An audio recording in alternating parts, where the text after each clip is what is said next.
Hey guys. This is part 4 of What If Naruto Can Use Unlimited Blade Works. Hit like and subscribe if you like this one, and also please check the author in the description. Let's start. We are pain, that's all. We are God.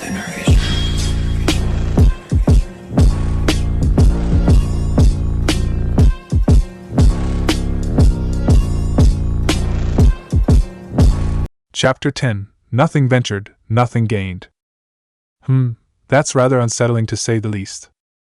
I was in one of the rooms in the tower, giving Miram a recap of what had just occurred less than a day ago. The moment Caliban had been summoned, he had made his way over to my location as fast as he could. It took a decent chunk out of me to trace the weapon, let alone trying to sustain the noble phantasm. Michael, the founder of the burial agency, was a terrifying opponent to fight against from what I could tell in our short fight. Nonetheless, you're a bullheaded moron, Miyako, confronting him by yourself. Huh! Don't give me that look, boy. Even if Michael is considered an extra among the dead apostle ancestors, he is still a formidable foe that once had the power to challenge the top 10. The rat sighed tiredly on the table. You should consider yourself lucky that he was just playing around and not actively seeking to try and kill you. Otherwise, I'd be making a trip back home to explain to that girl of yours why I had to transport what's left of you back in a soup can. I frowned as he grilled into me. My arms crossed in front of my chest. Miram. I think if I can handle Louvre, I'm more than positive that. That pathetic incestuous sycophant Louvre is nothing compared to him. The only reason why he had that 10th position was because of NRVNQSR's death, and Ortonross giving that his lackey the 10th position. The white rat looked annoyed now. Damned white-winged lord thinking he can just give a spot, let alone the 10th, willy-nilly without courting the rest of us first. I looked away. All right. I get it already. I didn't feel like hearing any more of it. So what can you tell me about his powers? More importantly, what the hell did he do to Sasuke? A part of me was a little curious as to how he survived the twisting distortion that Caliban makes. I was fairly sure that I saw his body twist and coil away in the same way Castor had been when Archer shot his arrow. Numerology. What do you mean by that? How should I put it? Michael specializes in the thaumaturgical theory of applied numerical values to mysteries. In essence, he has the ability to change the values of a person's magecraft to whatever he sees fit. That sounded ridiculous. So you're saying he can either increase or decrease the power of a spell with his numerology? Miram nodded. Indeed. He can multiply or divide whatever magecraft that comes into range, whether or not it belongs to him. My hand rubbed my chin. That would explain how he came out completely unharmed from the distorting effect of the noble phantasm. As soon as it entered range, he must have set the value of the attack to where it was virtually useless, or upped the value of his defenses. Not to mention his own reality marble, he commented offhandedly. He has one, I said with mild shock. Of course. Most if not all dead apostle ancestors tend to possess their own reality marbles that they can utilize. Reality marbles were no joke. The ability to invert and force one's inner world onto Gaia's reality was a scary thing to behold. If a person were trapped inside another individual's inner world, there was nothing they could do to escape. They would be fighting on their opponent's home turf.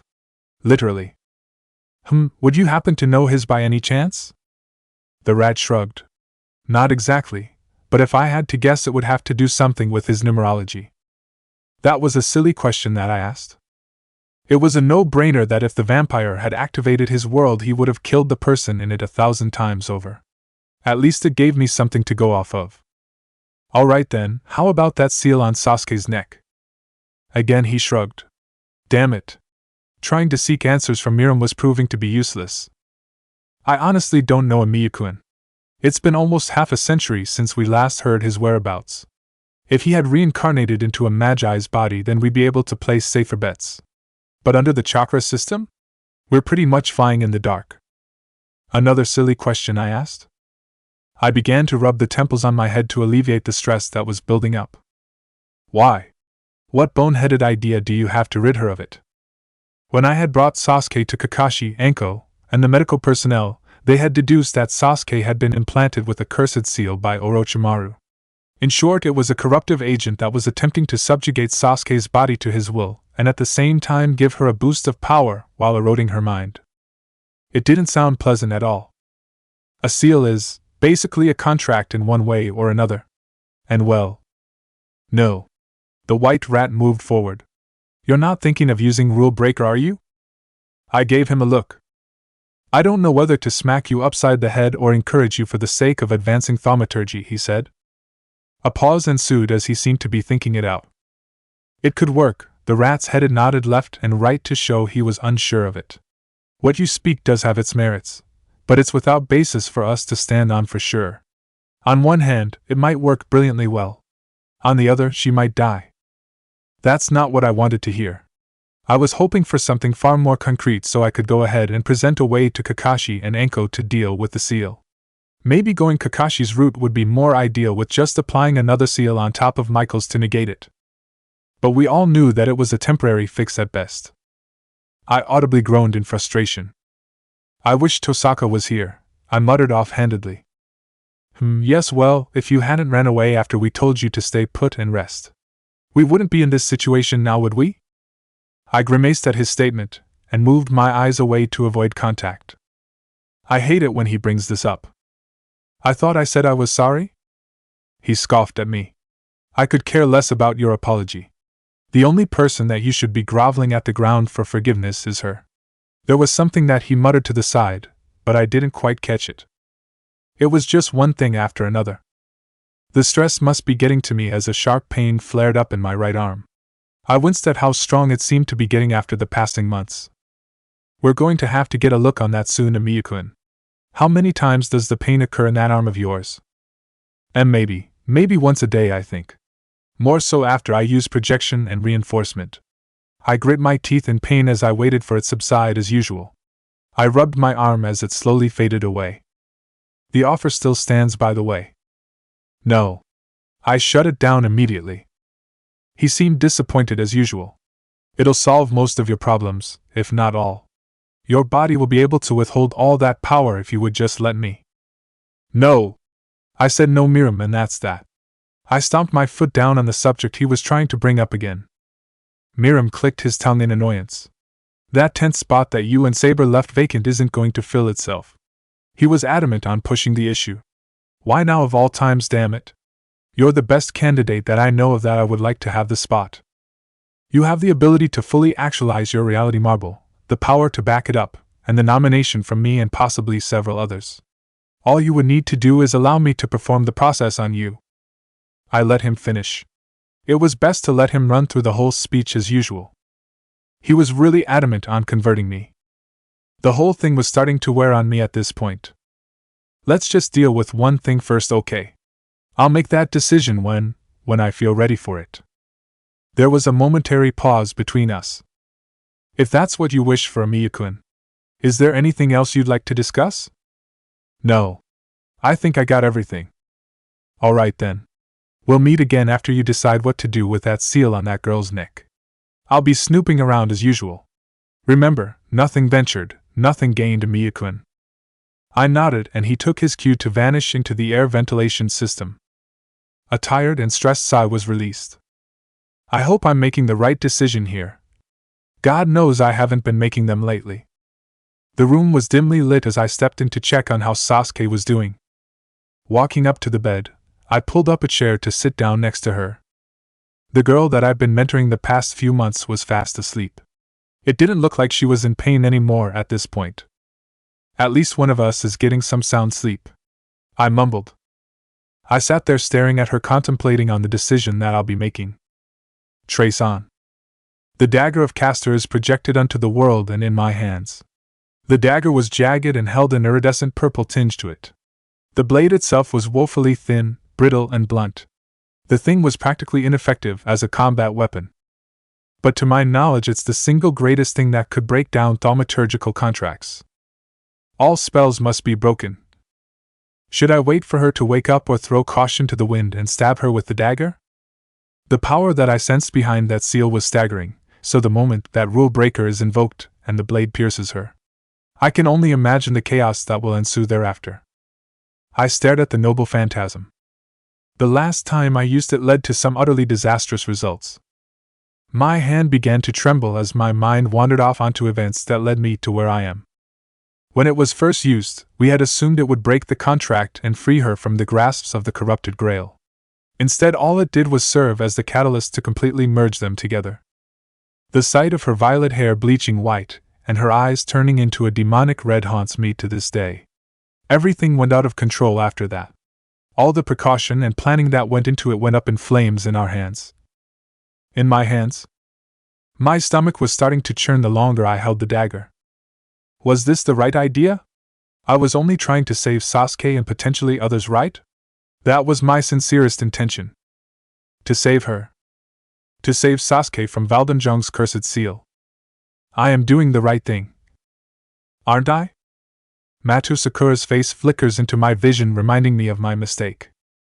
I only had the best intentions that night to save Sakura. Just like tonight, I only have the best intentions to Sasuke. It's that same feeling as before. I'm trying to desperately rationale my thoughts together to provide an excuse for me playing with the scales of balance. It was all for the greater good, right? I was just trying to be pragmatic about it. So was Kiritsugu. So was Archer. But this was the only sound way of getting rid of the seal. I was sure that The door behind me opened as someone stepped into the room. Oh? Naruto? What are you doing in here? I quickly dismissed the projection away and turned around to see who it was. The faces of Kakashi and Sakura greeted me as they turned on the light for better visibility. I was just checking up on her to see how she's doing. It looks like Sasuke's doing better, at least, so that's good. Well, that's nice of you, Naruto-kun, said Sakura as she came around to inspect Sasuke's vitals. Kakashi gave me a suspicious look. Did he see the projection that was in my hand? Well, you saved me the trouble of having to go look for you. I've been meaning to talk to you about some matters along with other things. He knew. He definitely knew I had just projected something in the room. Yeah, I'm free, I said tiredly. Let's just go and get it out of the way. Good. His eye smiled at me sweetly. Sakura, keep us informed when Sasuke-chan wakes up now, will you? Yes, Kakashi-sensei. She bowed as we left the room. I'll just lay it all out to Kakashi. Maybe a second opinion is needed here. One that'll tell me that I'm insane. Kakashi hummed as he thought everything over. It might just work, I think. No way. He was actually agreeing to it. I came clean to him with everything about the noble phantasm that I held along with its powers. I told him about my plan of using it on Sasuke to free her from the curse seal, but also my worries about the potential backlash that can happen. Well, it sounds a lot more concrete than the evil sealing method, at least. I sunk back into my seat as I quietly mulled it over. The sealing method Kakashi had mentioned was only effective if the applicant was able to use his/her will to suppress the corrosion effects brought on by the cursed mark. But Rule Breaker removes the possibility altogether. The thing is that I don't know whether the seal will be broken by the noble phantasm and dispelled or cause something much worse. You don't seem very confident in that idea of yours, Naruto. I'm not. Not at all. Thaumaturgy isn't an end-all-be-all. It's highly reliant upon a give-and-take system. Equivalent exchange, if you will. These things can have disastrous effects that can lead to a person's death when one practices magecraft. To be a magus is to walk with death. Damn that quote for ringing ever truer right now. You seem to be an avid practitioner of that magecraft of yours, and you seem perfectly fine to me, he commented. I don't see how. I shot up from my seat. That's because you don't, Kakashi. He didn't. I did my best to hide the rebound effects that were afflicting me from my usage of projection magecraft.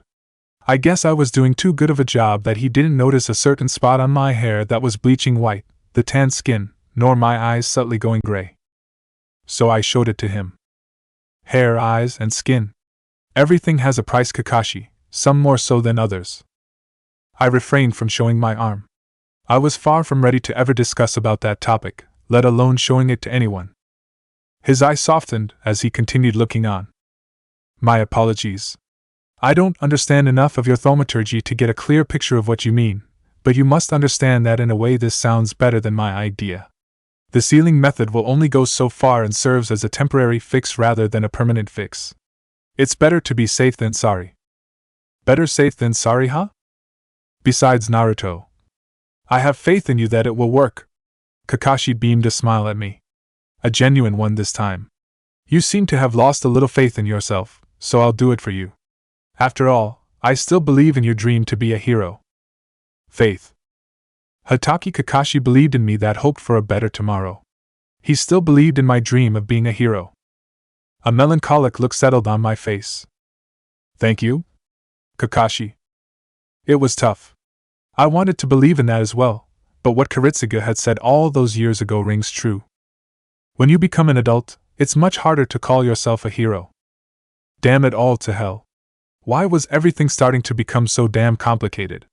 Were these the types of decisions Archer and Kurotsuga had to agonize themselves over and over? Back then it was so much easier. Bad guy was doing bad things. Eliminate bad guy and help the innocent. That's how it's supposed to be, right? But what happens if a neutral, or even good, person becomes harmful to others that were outside of their control? Was it still the right thing to do? Was killing Mato Sakura the right thing to do? I frowned. The shroud was starting to become ineffective rather quickly, which was unsettling. I haven't heard from the tail beast that resided within me in a long while. As in years, if not almost a decade. I pushed it to the back of my mind to ignore it. I don't need any more on my plate as I have enough to deal with as is. I'll have to tighten the shroud to squeeze every bit of its power of suppression. Come on, let's head back to the room and check up on them. We'll run it by Sasuke first so she at least has the decision to make. We either do it your way or my way. Though I think I would hope she would go your way if I were honest. I inhaled deeply. Yeah, that sounds like a plan. I was praying she would choose Kakashi's method over mine. I don't think I can have any more innocent blood on my hand. Especially one that I had been mentoring for the past few months. That made the feeling in my gut all the more worse. Soft chatter could be heard going on in the room when Kakashi and I neared the door. Seems like she's up. Kakashi opened the door and entered first. Hello? Glad to see Sasuke is up and about, chatting lively with you, Sakura-chan. An eyebrow was cocked up in question, giving Kakashi a dry stare. The raven-haired girl was still lying in bed looking exhausted. It could be likened if she had just ran a marathon back-to-back. Sasuke merely grimaced in annoyance and pain as her hand shot up to her neck. I'll go and grab some hydrocodone to take the edge off for you. I'll be right back. Kakashi-sensei, Naruto-kun, would you two watch over her for a minute? She asked. Yeah, no problem. We need to have a little chat with Sasuke-chan here anyways. Take your time. Sakura nodded and bolted out the door to grab the pain medication. So do you want me to explain or you? I waved my hand, signaling for him to take the lead. I'll cut to the chase, Sasuke. Orochimaru has implanted a cursed seal on your neck that's slowly corroding you away. I'm sure you can already feel the taint in your chakra system, so we've devised 2 ways for you to choose to deal with the problem. And what are they? Gritted out Sasuke in pain. There's option A. You go my route and we seal it away with the evil sealing method to control the cursed seal. It's a short-term fix, but it's a guarantee to put you back in working order to continue on in the exams. Or option B? We go Naruto's route. He has the capability to rid you of yourself permanently, but at the same time there's a lot of risk that you'll be taking. I was staring at her, silently pleading with my eyes to side with Kakashi. How risky is it? 50-50 at best is what he was able to garner. What'll happen if it fails? I bit my lip. I don't know.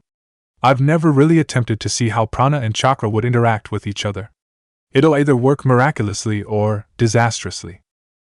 I see then. Silence ensued the room as Kakashi and I waited for her decision. My heart was starting to beat faster as I waited in anticipation. The anxiety was starting to kill me. Please don't pick me. Don't go with option B and opt for A. Naruto-kun has yet to ever really hurt me. So I'm sorry to say, Kakashi-sensei, but I'll go with option B. I closed my eyes as I felt an invisible weight settle on my shoulders. Are you sure that's what you want, Sasuke? She nodded. I clenched my hand. I believe in him, that it will work. I trust him. Cooed Kakashi. Isn't that cute, Naruto? My student sounds like she was a little crush on you. I stared blankly at him with my arms crossed. I was not amused right now.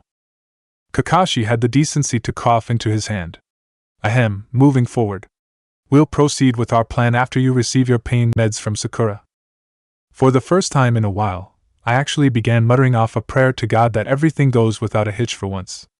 I'd appreciate not having someone's death on my hands again, especially one that could have been easily avoided. Sit down here. I directed Sasuke to the stone floor in the ceiling room.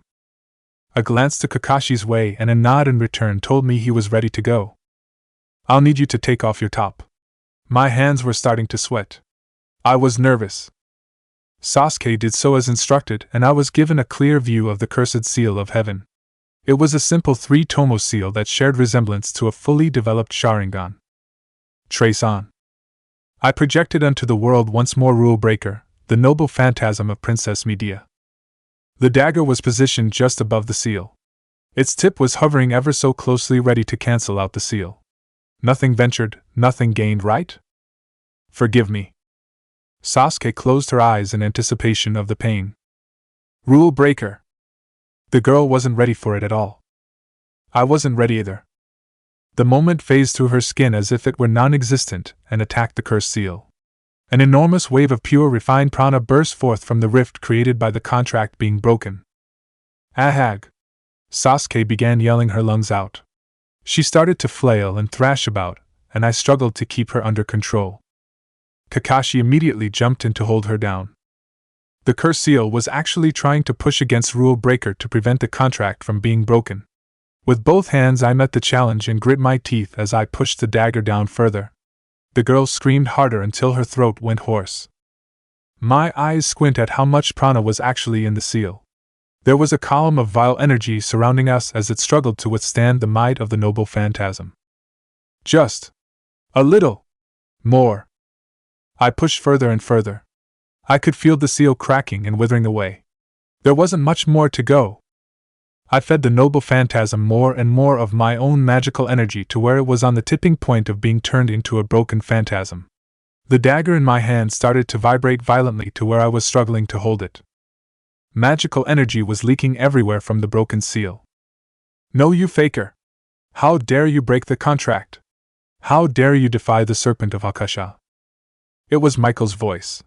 He had implanted a little bit of himself inside the cursed seal. I was going to need a little boost to expel him. We were almost done. I willed as much magical energy as I could into the projected noble phantasm. Nuh! A rapid buildup of prana bubbled at the focal point where the blade met the seal and exploded. It blasted me straight into a pillar.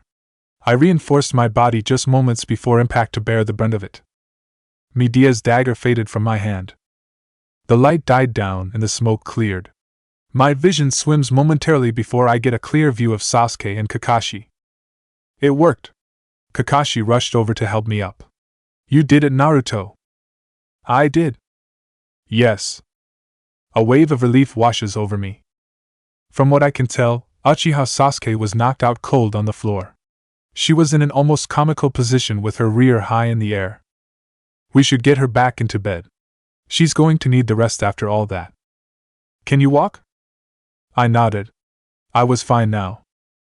All that worrying, all that fussing earlier was for nothing.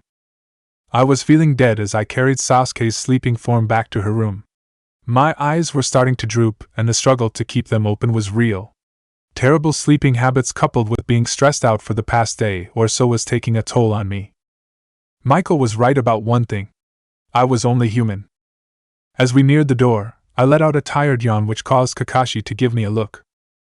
What? Don't give me that look. I've been up for like 2 or 3 days now with no rest and a lot of stress. I'm tired as hell, Kakashi. Now move your ass and open the door. Yeah, I was being a bit moody with him. He simply chuckled and waved me off before opening the door. Sakura greeted us as we came in. I'm guessing everything went smoothly? Yeah, my yawn interrupts me. Went really perfectly. I went straight to the bed to lay her down before crashing onto the seat where Sakura had just been sitting on. Ah, that's good to hear. I'll just hook Sasuke-chan back up to the medical equipment and... Whatever Sakura was saying was slowly going mute as darkness encroached my vision. I think I deserved a nice long nap after everything. They're all finished. Sakura turned around and was met with the sight of Kakashi giggling like a child while he poked away at a sleeping Naruto who had his mouth slightly open. Oh geez, Kakashi-sensei, will you quit that? For him to just knock out so quickly, he must have been completely exhausted. The pink-haired girl chastised her teacher. Sakura-chan, I've never seen him like this before, so it's quite funny. He dusted his hands off. Let's just leave them be. Throw a blanket on him if you want. I think he deserves a bit of rest as a small reward for getting rid of that cursed seal. There's a spare bed right next to Sasuke. She pointed out to behind the man. Shouldn't you move him so he's at least a little more comfortable?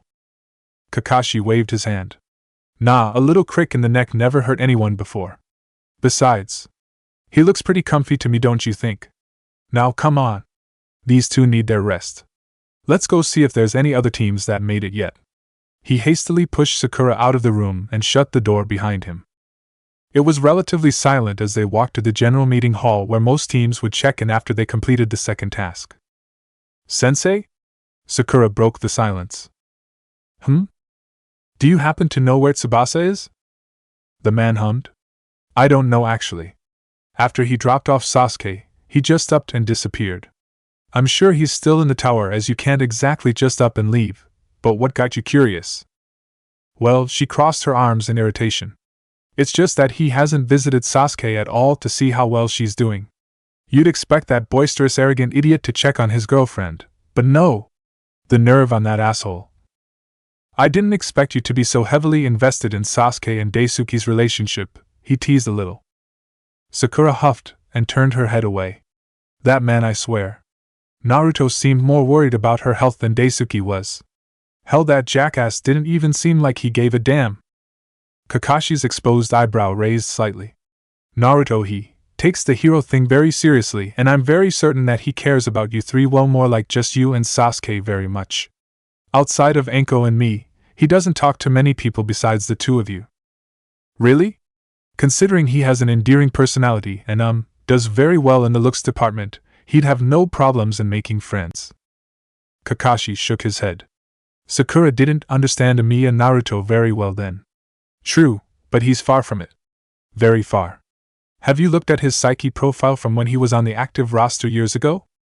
Can't say that I have really. Why? Well, you'd understand a lot more why he doesn't tend to go out and socialize with others. It only fueled Sakura's curiosity. Is there something important that happened? Something traumatic like that? Kakashi wanted to laugh. Naruto and trauma went hand in hand together. A man such as himself, who had also experienced many pains, was easily able to discern the horribly fractured person that was the blonde-haired hero. The man exhibited all the major qualities of a sociopath to an extent. Everything was geared towards replicating his adoptive father's smile through saving people. I guess he never told you then. Oh well, I suppose that's his business. He shrugged. You'll have to ask him or look for yourself in the dossier. Sakura went silent after that. From her face it looked like she wanted to know more, but refrained from asking as it would lead to nowhere. Later on she would resolve to have a look to sate her curiosity. And we are here. Kakashi opened the door to reveal an empty meeting hall. Ah, well then, he deadpanned. Not a single soul was in sight. Let's go see the check-in. Nothing. Are you kidding me? He flipped the single page that currently only had Team 7 scribbled down on the front page. I know you guys finished fast, but this fast? Sakura had the decency to look abashed. You see, Kaka-sensei, we may or may not have gone a little overboard with some of the other teams and burned their scrolls. And well, there's a giant crater in the forest now, and Naruto-kun may or may not have picked off a couple of teams that tried attacking us. How about we keep the whole Naruto taking out other teams between me and you, alright? It took a moment. Wait. Did you just say, giant crater? She scratched the back of her head and nervously laughed. I take it that he didn't tell you about that? No, he drawled out. He did not. An awkward silence. Sakura-chan? Why yes, sensei? Naruto was never there. He never showed up. Sakura gave him a bewildered expression. But he was never there. Got it? The medic of the team fumbled over her words. He emphasized again. Never. There. Got it? I see. Never there. Good. Glad we have an understanding between us. She could hear Kakashi inhale deeply through his nose. The Chunin exam was an international event that was used as a sign of peace and cooperation between the Great Five Nations. If word had gotten out that Naruto, albeit a former ninja of Konoha, had inadvertently stepped in to save his team, there would be accusations of blatant cheating and would quickly devolve into a mud-throwing contest between the politicians and village leaders. Kakashi palmed his face. Naruto, you're killing me over here. My eyes slowly opened from the irritation of the bright light being shined on them. That was the first thing I noticed. The second thing I immediately noticed was the huge pain in my neck from sleeping in an awkward angle. My hand rubs at the spot to ease the pain. Crap, I fell asleep. I yawned as I slowly gained my bearings. Geez, what time is it? I muttered to myself. How long have I been asleep? Obviously, it was long enough that I feel like someone took a baseball bat and practiced their swings on my neck. I take stock of my surroundings and notice someone was staring. Sasuke? Has she been watching me sleep this entire time? Were you watching me sleep? Sasuke blushed and stuttered. And no. I swear I just woke up too. Hush, sure you did. I rolled my eyes. That's what a creep would say.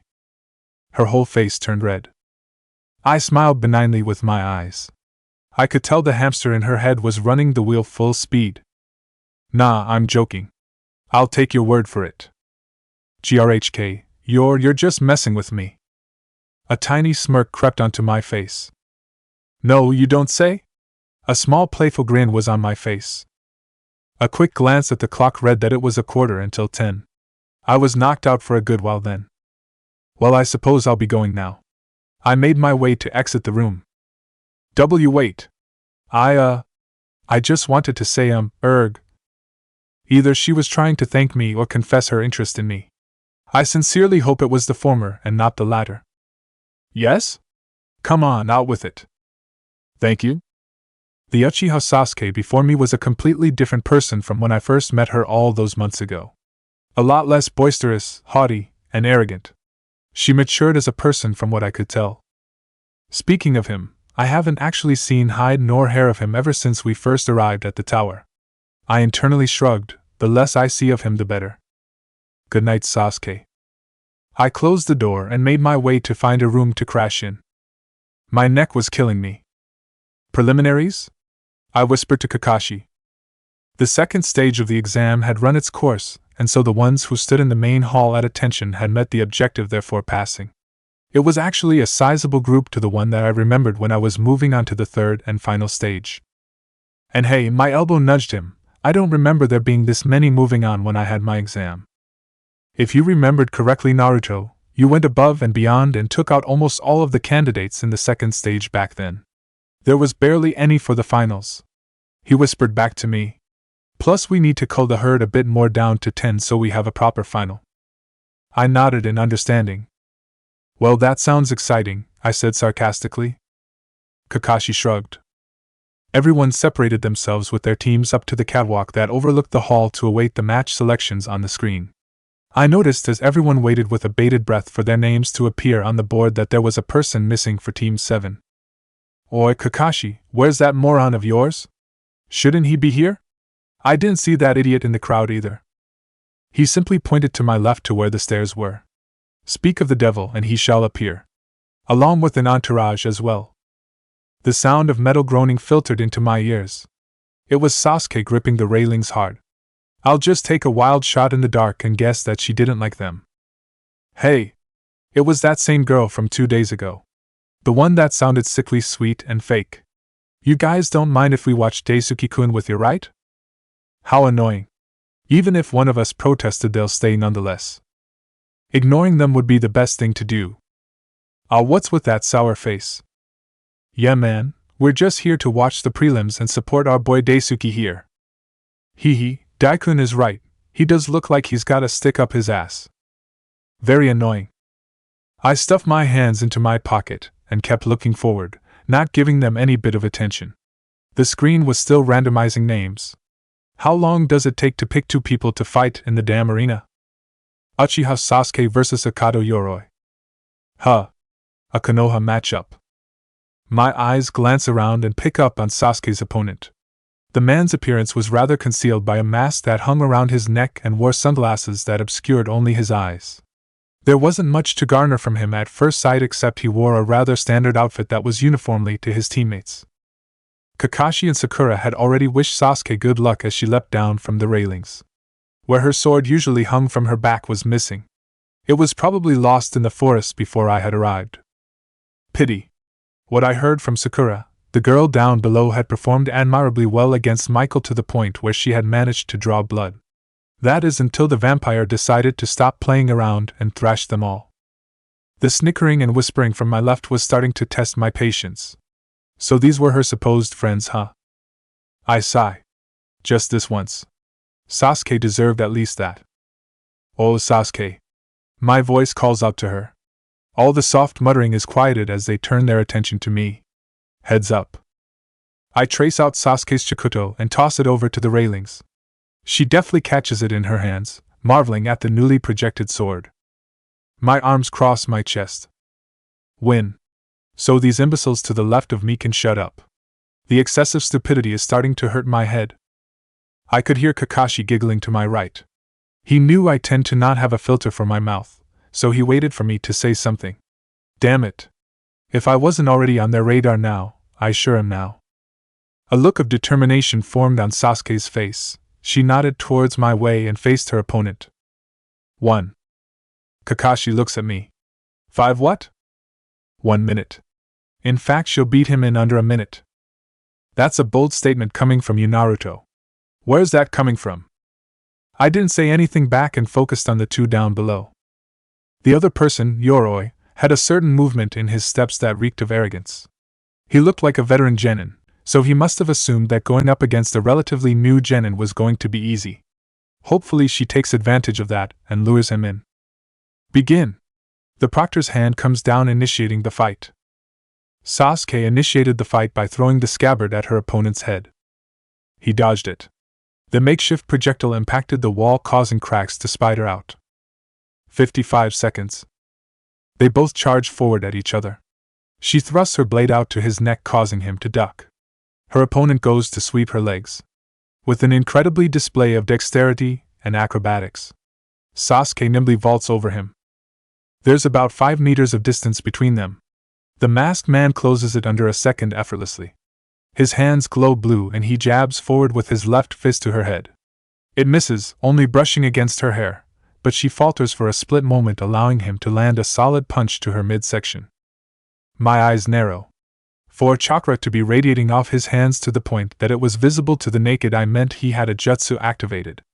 By Sasuke moving sluggishly for just a moment probably means he had absorbed her chakra somehow.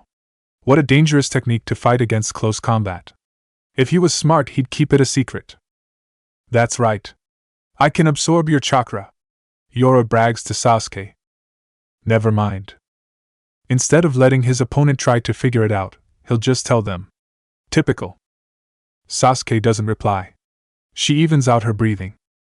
40 seconds to go. Her next attack is another thrust to the heart to destroy the body. It was easy to dodge, but she closes the gap by a little bit. The follow-up was a slash to the right. Everyone gasped as the man had the audacity to grab the blade. Foolish mistake. Sasuke kept her composure and taps the pommel with a bit of force. The action cuts into his hand. The move surprises him. Idiot. His eyes must have been wide open by how high his eyebrows went up. Another foolish mistake to make when going up against an Uchiha. Checkmate, I said to myself. Her eyes flash red. The bloodline trait of the Uchiha clan is activated. The stance is shifted. She rears back her blade, ready to strike. Ha, how cheeky of you. I knew what she was about to do. I couldn't help but allow myself a small chuckle. Her red Sharingan eyes spin, locking Yoroi in a genjutsu. It was an incredibly subtle one that wasn't actually performed on the victim, but rather on the user. When she had tried it out on me, it almost fooled me. Almost. But for Akado Yoroi? It must be a terrifying sight to see 3 different blades coming in from 3 different dimensions. Top, left, and right. In reality, there was only one blade coming at him from one side. A poor man's version of Tsubengeshi. He futilely tried to block the first two strikes that came in from his right and above. He looked like a fool blocking nothing. Heiken, Tsubengeshi! I snorted. Very cheeky indeed. Her slash connects to his chest and blood spurts everywhere onto the stone floor.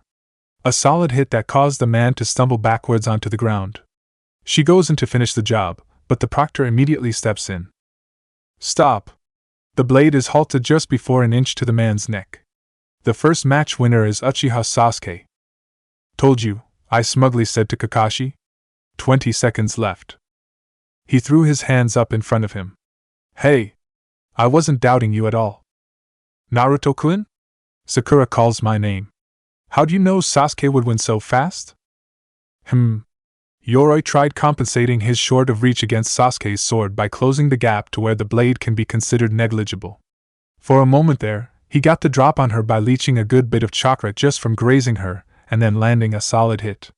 Luckily, she recovered fast enough. I take a breath and move into the Tosaka teaching stance number 2 with my index finger in the air. He might have had an advantage had he not disclosed his ability. Yes, she may have figured it out sooner or later, but that dumb idiot decided to be a braggart. From then on, she just played a bit of keep away and waited for a moment for him to make a mistake, which was grabbing the blade thinking his chakra-coated hands would save him. I gesticulated with my hands, mimicking the hand movements of Sasuke's blade work. The blade sliced into his hand, stunning him momentarily. If you notice, she kept her Sharingan deactivated until the right moment. After that, it was checkmate. Although still sloppy footwork on Sasuke's part. Terrible handling on the blade and effectively using the reach to its full potential. Also, what a terrible waste of a move to throw her scabbard.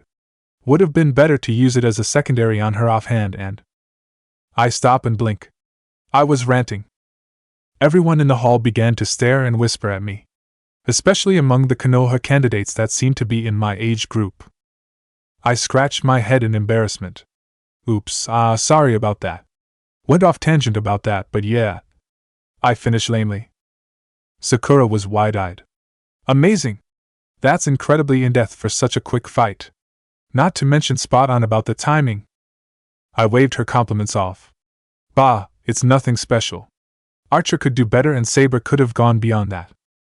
A slightly pained exhale came out of me. She was a better teacher after all. Congratulations, Sasuke-chan, Kakashi says behind me. I shake my head a bit. No sense in getting emotional right now. Turning around, I was greeted with a slightly haggard Sasuke. We shared a look at each other. Good job. A smile begins to work its way to her face. I lightly conked her on the head, dispelling it. But still sloppy all around. What in the world was that? Throwing your scabbard like it's some kind of kunai, you numbskull. Next time, don't waste such a valuable secondary. That's a potential weapon for anyone to use against you. Sorry. I could hear Sakura and Kakashi having a bit of laugh from behind me. Oi, what's so funny, you two? Haha, you look like a true teacher caring about his students, said Kakashi. Yeah. I'm just imagining you trying to teach a bunch of kids. Sakura was giggling. Yeah, laugh it up. I stuffed my hands into my pocket. Naruto-kun, we're just teasing. Come on. Besides, you got any tips for me? The pink-haired medic smashed her gloved fists together. Punch the floor. A pink eyebrow raises up. That's it. That's it. Over to the left of me, I could feel Daisuke's ire simply roiling off of him. I duly ignored it. Action spoke more than words. As soon as Sakura's match was finished, I was out of here to go find Miram. Haruno Sakura vs. Yamanaka Ino. Huh. Well, you look at that. I gave her a smirk. Gotcha. Punch the floor. She won in under 10 seconds. No one ever expects the unorthodox tactics. I flashed another smug grin to Kakashi. Luck was all he said. High above in the top floors of the tower, Miram sat in the communications room that had wires and satellite dishes arrayed above the canopy of the trees. The shinobi assigned to the room were completely enthralled, none of them being able to control or process a single thought. I apologize for the tardiness of the call. I was a bit hung up on several events that took priority for the time being. The person on the other line spoke. Yes, I know. I already found your boyfriend, no need to threaten me. I swear it was important. Miram winced at the description. Now, no need for violence. Amiyakun and I have been investigating what appears to be remnants of a prototype Holy Grail system. We believe. He was cut off by them yelling into the phone. Geez, quiet down or else these Shinobi people will catch on, and then I'll have to enthrall some more of them. Yes, there appears to be a similar set of caverns just like Fuyuki cities. We can talk about this later when you get here. A huff could be heard. Yes. I understand, we'll show you it as soon as you and the real me gets here. Now I don't have too long, so I'll wire you the information on how to get through the Customs and Immigration Department. It'll take a month. He was interrupted. Yes. A month, woman. Now will you let me finish? A mumble. Yes, apology accepted. Moving on. The paperwork and red tape bureaucracy will take the most amount of time for you to officially be here. Smuggling you in my way won't do, and it'll get the church in a whole heap of trouble that I don't need. After that, it'll be a short trip for you to travel down south to the province of Konoha. Happy? The woman responded in a tired voice. I know. You must have been worried out of your mind when Amiyakun just upped and disappeared. You two will meet again, I give you my word. I'll keep him safe and out of harm's way as best as I can. She thanked him. No need for that. I owe you and Amiyakun a few favors. The both of you have done a tremendous amount for the church and association. A pause. I'm going to have to cut this short. I'd rather not have someone notice our lengthy international call. Wouldn't want to ruin the surprise now, would we? A light laugh could be heard. They bid their farewell to Miram. I'll see you in a month. Rin. Chapter 11, The Fate to Zero. My face frowns as I read through a folder of documents on the dining table in the living room of my house. This is quite the matchup we have here, I commented softly to myself. 5 Konohagakure candidates made it to the finals, followed by 2 candidates representing Kumogakure, along with Sunagakure, Iwagakure and Kirigakure each having only 1 candidate making it into the finals. This was going to be a nightmare for security trying to handle delegates, dignitaries and tourists coming in from all corners of the continent to view the spectacle. Something like this hasn't occurred in years if I remember correctly. All 5 great nations having candidates in a tournament was a rare thing. I flipped the page to find the match list for that day. Featured finalists for the Chunin examinations hosted by Konohagakure no Sato. Uchiha Sasuke, Konoha, vs Omoi Kumo. Haruno Sakura, Konoha, vs Hyuga Niji, Konoha. Tsubasa Daisuke, Konoha, vs Karui Kumo. Nara Shikamaru, Konoha, vs Hayami Saori Suna. Ai Fubuki, IWA, vs Ishikawa Akiko, Kiri. 6 girls and 4 guys. Looks like it's a female-dominant tournament this year. You know. For an ethnic group that styles itself as being silent, stealthy and all that jazz. There sure is a lot of flair and hoopla going on, Miram said sardonically. Makes me wonder if these people just put on the title of ninja for show and aren't something else. Which was true. Shinobi people tend to act more like samurai than they do being, well, ninjas. There were more expectations of open combat and flashy elemental techniques. A lot more shouting during fighting and all-around mayhem. Although I suppose the upper echelon of shinobi were particularly stealthy and quiet. Those were the ones you had to watch out for. I mean, it's also to grab the attention of businesses to secure exclusive contracts for the respective nation. More contracts equals more money. So the better and flashier the fights helps cement the confidence in the buyer to support the nation knowing that there'll be a secure investment. Miram scoffed. There's other ways to secure a contract that doesn't need to be determined by senseless barbarism.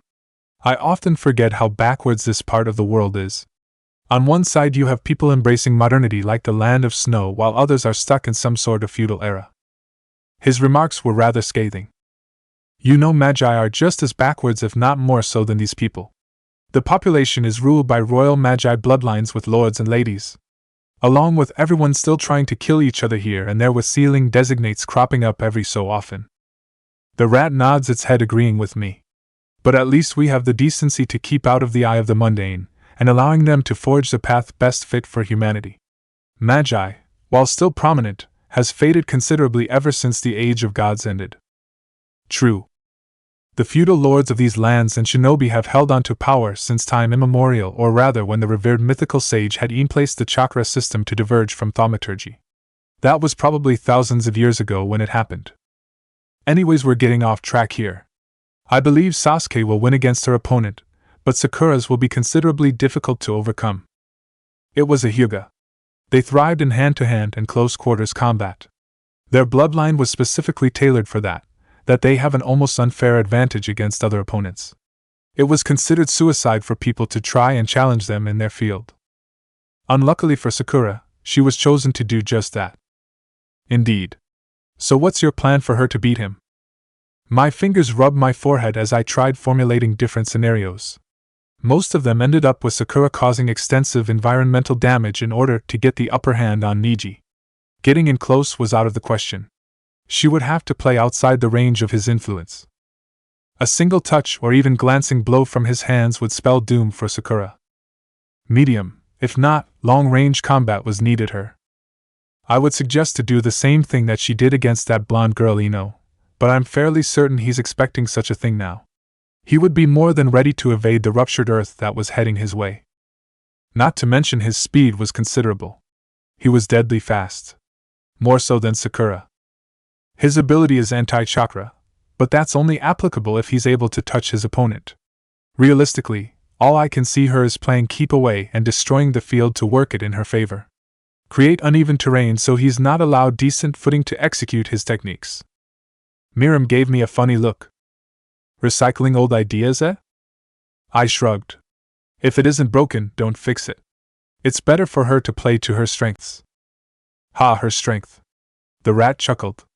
So it'll be causing as much damage as possible and hope for a miracle then?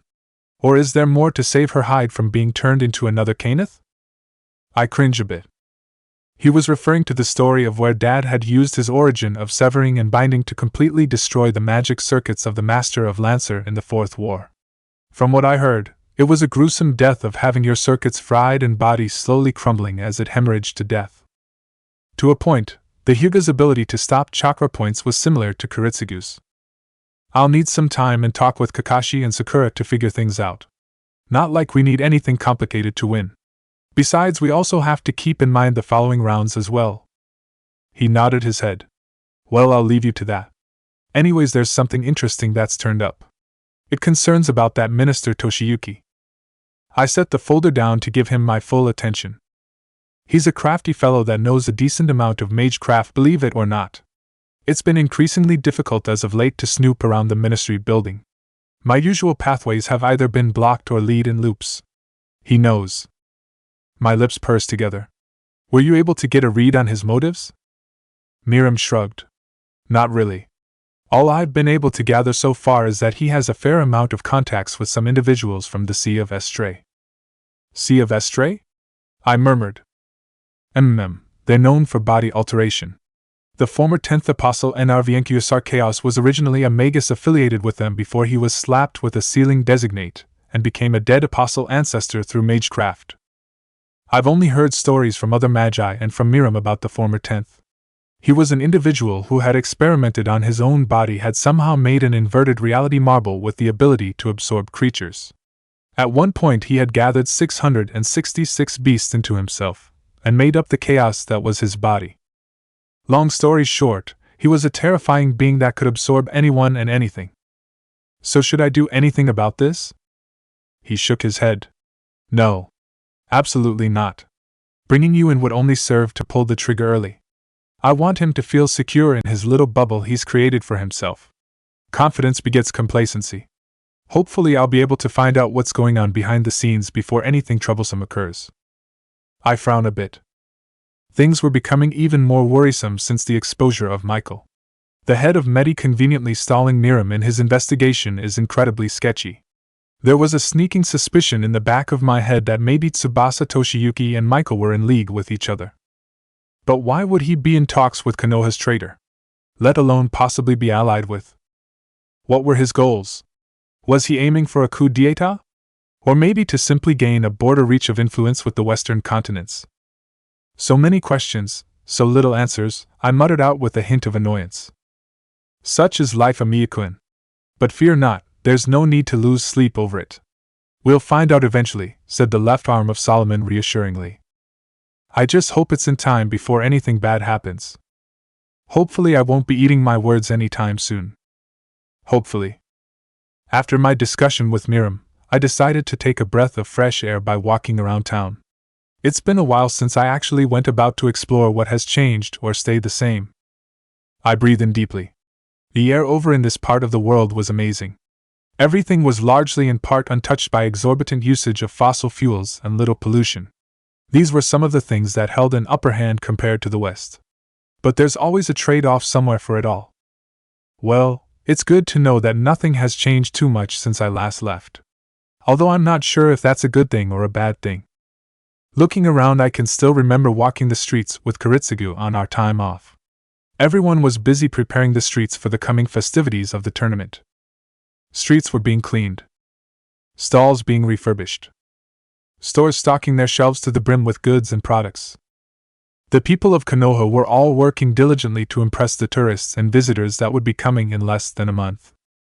My feet finds me near a popular and famous onsen near one of the upper-end market districts. They say that it was the very first one established here, dating back less than a decade after the founding of the village. It was famous for developing something called the balneotherapy. Something about bathing treatment to maintain health, control dysfunctions, and prevent illness. Or so they say. All I know was that they were incredibly relaxing. A thought shot through my mind about maybe popping in for an hour or so, but a twinge of pain shooting down my right arm made me strike that idea immediately. I shake my head disappointingly at myself. I'm still insecure about showing it publicly. I need to get over it, but maybe later? My ears pick up a perverse giggle that was coming from the back of the establishment. What the? Was that the sound of someone peeping into the hot springs? I peek around the corner and find a long white-haired middle-aged man peering into a hole. Oh man, the Konoha babes are the finest around, I swear. This is great material for my next book. I listened in closely and I think I can make out Sakura's voice in there. As he was too distracted by the sights inside, I was able to walk up behind him. He was still furiously scribbling into his notepad. At a glance it's filled with nothing but measurements of hip, waist, and bust. Of course. I rubbed my chin. Should I do this the respectable way or the fun way? A devilish grin forms on my face. Sucks to be you, old man. I inhale sharply through my nose. Hey you pervert! What are you doing peeping on the women inside the hot spring? Huh! The man turns around just in time to see the sole of my shoe plant firmly into his face, kicking him through the wooden wall and into the hot spring. That was oddly satisfying. He flailed about wildly in the hot water as the women stared at him. As soon as he stopped and realized the situation he was in, he laughed nervously. And now ladies.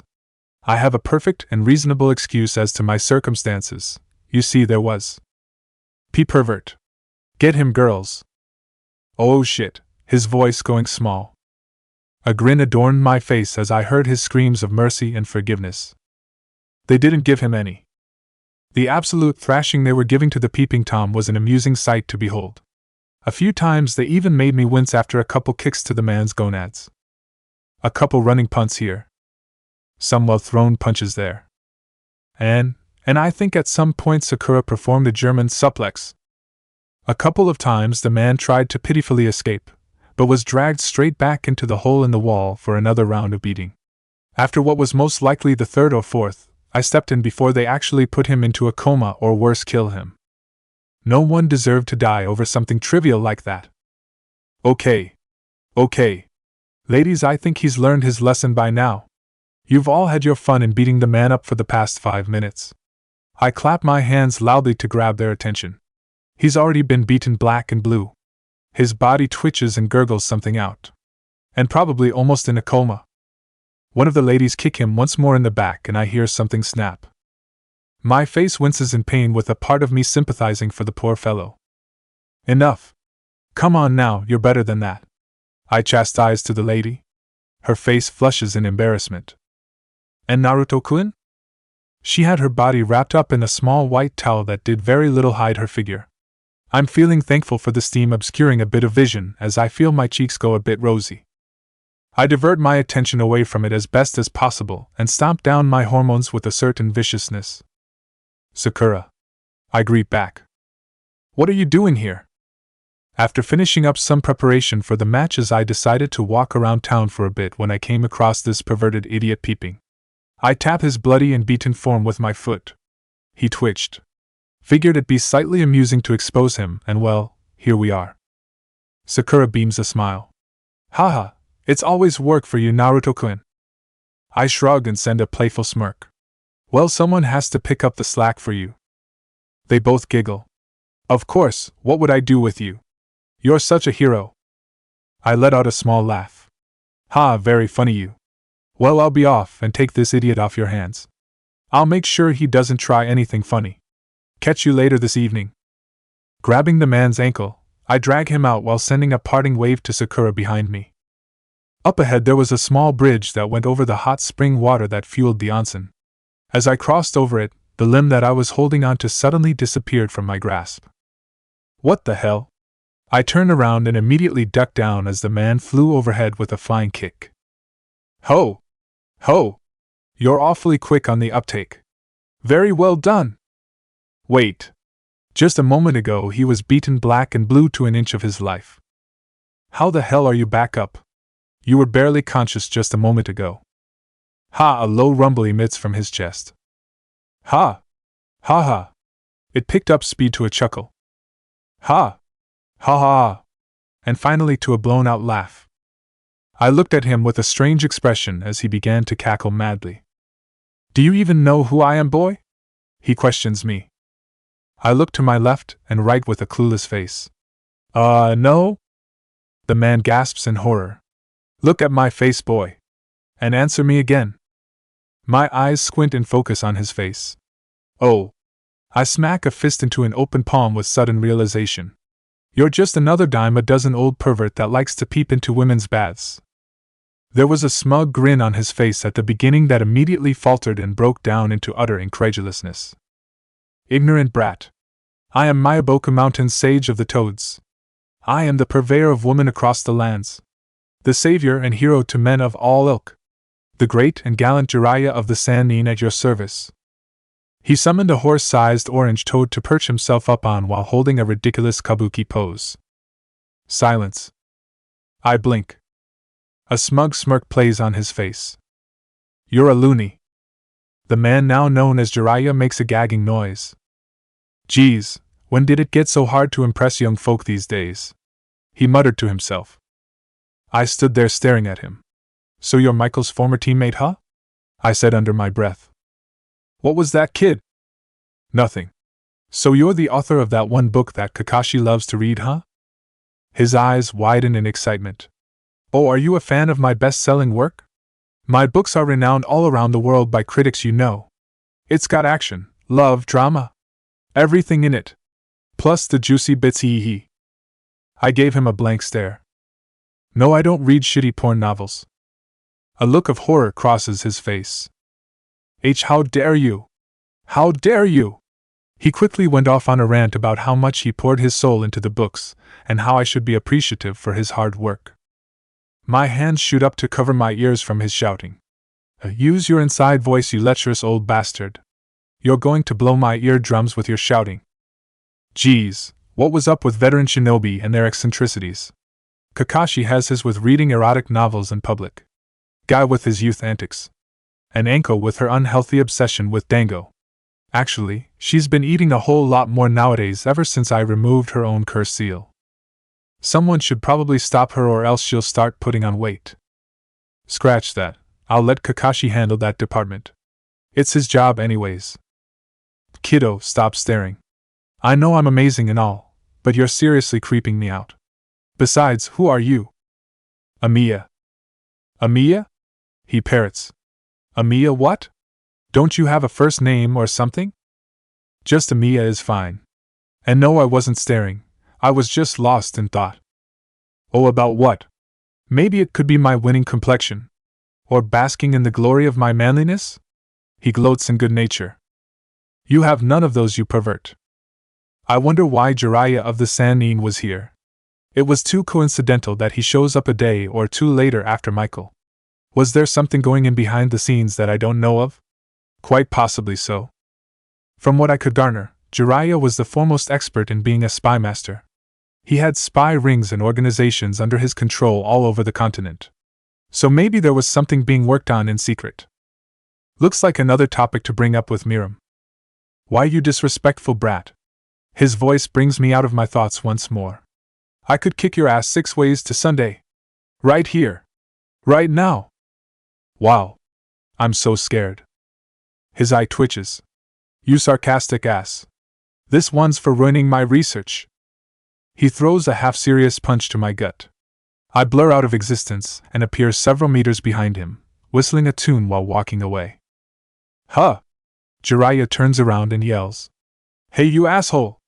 Get back here! I smirk and kick it into high gear as he chases me. This should be fun. It would be an hour or so before I made my way home after messing with Jiraiya by stringing him along through the entire village. The entertainment wore off after 30 minutes of him fruitlessly chasing me. In the end, I pulled a fast one on him, causing him to accidentally crash into the same bathhouse he had peeked on not so long ago. Apparently they patched up the hole fast. And apparently there was another group of ladies enjoying the hot springs. Suffice to say, this group of women hunted him down like a dog, forcing him to abandon his chase on me for the preservation of his life. As I walk up the streets to my house, I noticed there was someone sitting down in front of my house, hugging their knees close to their chest. There were a couple of bags next to them as well. As I got closer, it was apparent who it was. Uchiha Sasuke. Crying. In front of the entrance to my residence. Oh boy. Sasuke looks up with her eyes being all puffy and red. I crouch down to pick up her stuff. Come on you, let's get inside. I'll make some tea and we can go from there. She doesn't move. My shoulders drop. Curse my bleeding heart and need to help people. Ah, geez, come on, Sasuke. I grabbed her hand with mine and hauled her up on her feet. She was still sniffling a little bit and rubbed her eyes. By the root, Sasuke looked absolutely pathetic. This is going to be a long day. The living room was quiet as a graveyard as I stood in front of the stove waiting to steep the tea. When steam started coming out, I pulled it off the burner and slipped in the tea leaves. A strong traditional green tea should help take the edge off a bit.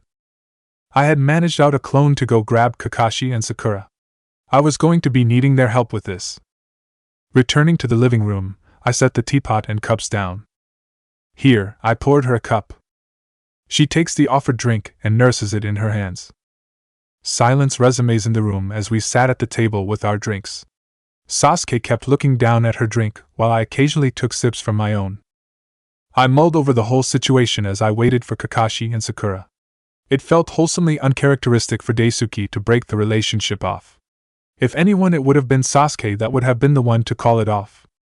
The guy was too possessive of her to even leave her out of his sights, let alone to initiate the breakup. Maybe there's something to do with Elder Tsubasa's tighter security on the ministry building against Miram? Could there be a possible connection as to why he's invested in this relationship? I would have to ask Miram if he has noticed anything worthwhile about this. It was a niggling feeling in the back of my head that was getting to the point of annoyance. If it were about me teaching Sasuke or even talking to her during the preliminaries, then there could possibly be causation for some type of confrontation between the two. But not like this.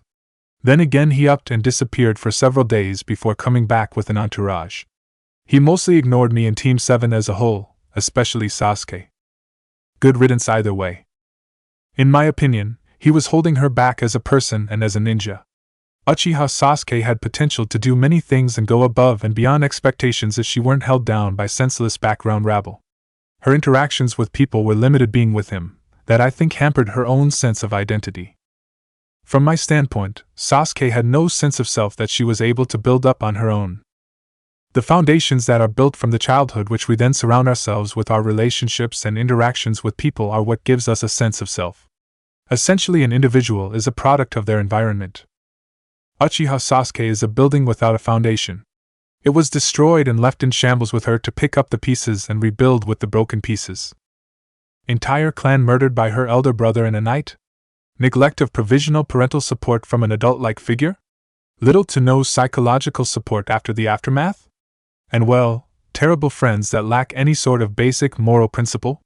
Yeah, that was a recipe of having a distorted sense of identity if I were to say anything about it. Like you're one to talk. My eyes narrow by the slightest of margins. You're getting awfully conversational, dropping a comment here and there. Humph. The muzzle that you placed on me is starting to wane. Of course I'll be making a comment here and there to abstain the boredom in this world of swords you have me locked up in. Thank you for reminding me to tighten it then. Ha, good luck. It won't last very long. I shifted the shroud on my right arm to tighten it. The passive effects it brought forth were fizzling out faster than I expected it to. The QB was starting to come through more often, at least it was to make a passive snipe and not cause a ruckus. The last time I had to go in and quell the riot that was within me did not paint a pretty picture. It felt good, you know. I look up to Sasuke. She broke the silence between us. Knowing that there was someone to come home to, and have them hold you was nice, she spoke softly. I could barely hear her. I'm not sure if you know the feeling, but being alone hurts more than anything else. And he filled that void up. That's why I love being with him, or I used to. I frowned in displeasure. That's a poor reason to be with someone. But I couldn't find myself to vocally fault her for that. Sasuke was on a roll, and it would be for the best if I let her continue uninterrupted lest I put my foot in my mouth. She takes a sip of tea. You know, Daisuke wasn't always like this. One of my eyebrows raises in question. Well, an asshole as you'd like to refer him. She pauses and looks down at her drink. He used to be a decent person. He was kind and caring in the beginning, or so I think, but it changed over the years after his brother died. I shrug. People change. Sometimes they change for the better or worse. So he had a brother, huh? Still doesn't change anything or my opinion of him. There wasn't a single speck of sympathy or empathy for him and how he is as a person. I guess you're right. I gave her a hard look but abstained from saying anything. A part of me wishes things could have worked out and that maybe he could have matured. And the other part? I ask. The other side says that it's a good thing we separated, but... You don't know what to do from here? I finish for her. She nods her head. Find your identity. Your sense of self. You've been with him that you relied on him to fill in your identity to complete itself. The you that was you was not the real you months ago. Now it's up to Uchiha Sasuke to find out who she is. The real me? Uchiha Sasuke, the avenger of her clan? Uchiha Sasuke, the proud kunoichi of Konohagakure? Or Uchiha Sasuke, the hollow husk that lived on through others? It's up to you now to find your ideals to make your life worthwhile. Like you with your ideal of being a hero? I'm not sure how to answer. Right. I inhale sharply. Yes, I say with finality. Silence befalls us again. I'm sorry. What? Come again? I didn't quite catch what she said. I said I'm sorry. I'm befuddled as I don't know why she's apologizing. I made fun of your dreams when we were on that mission. I'm sorry. It wasn't stupid or dumb, it was admirable. My face softens as she's attempting to become more forthcoming with herself.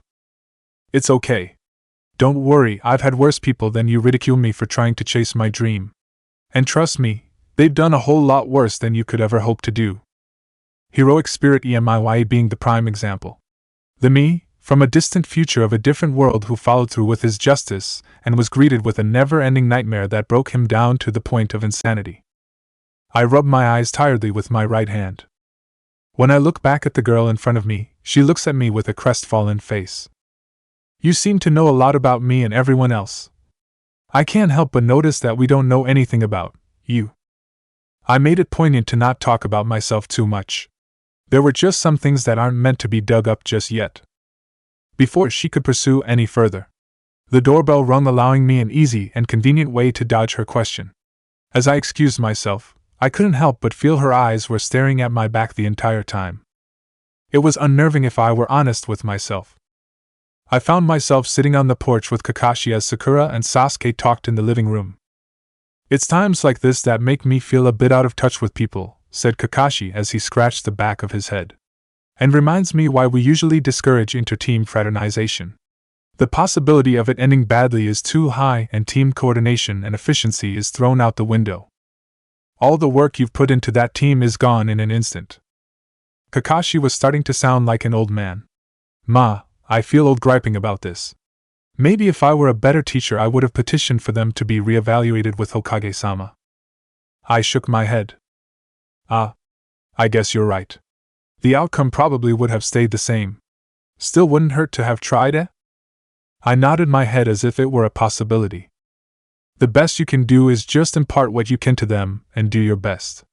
There's no point in wallowing in should-haves, could-haves, and would-haves. What's done is done, that's the way it is. Kakashi hummed. Oh, he turns to me. I stopped by the Hokage's office earlier and he asked for you to come by. Here's the note. What does he want? I ask as I read the paper. It was just the old man asking me to come by for a bit in 30 or so minutes. Kakashi shrugs. I don't know, maybe just for a little chat? Well, I'll find out when I get there. I get up to make my way to the Hokage Tower. Oh, and Kakashi, invite Anko for dinner, will you? How does tempura sound? He smiles with his eye. That sounds great. Hopefully dinner will uplift Sasuke's mood. My knuckles knock against the hard door to the Hokage's office. A muffled "come in" filters through the door. I step into the room and see a familiar face standing in front of old man Sarutobi. You.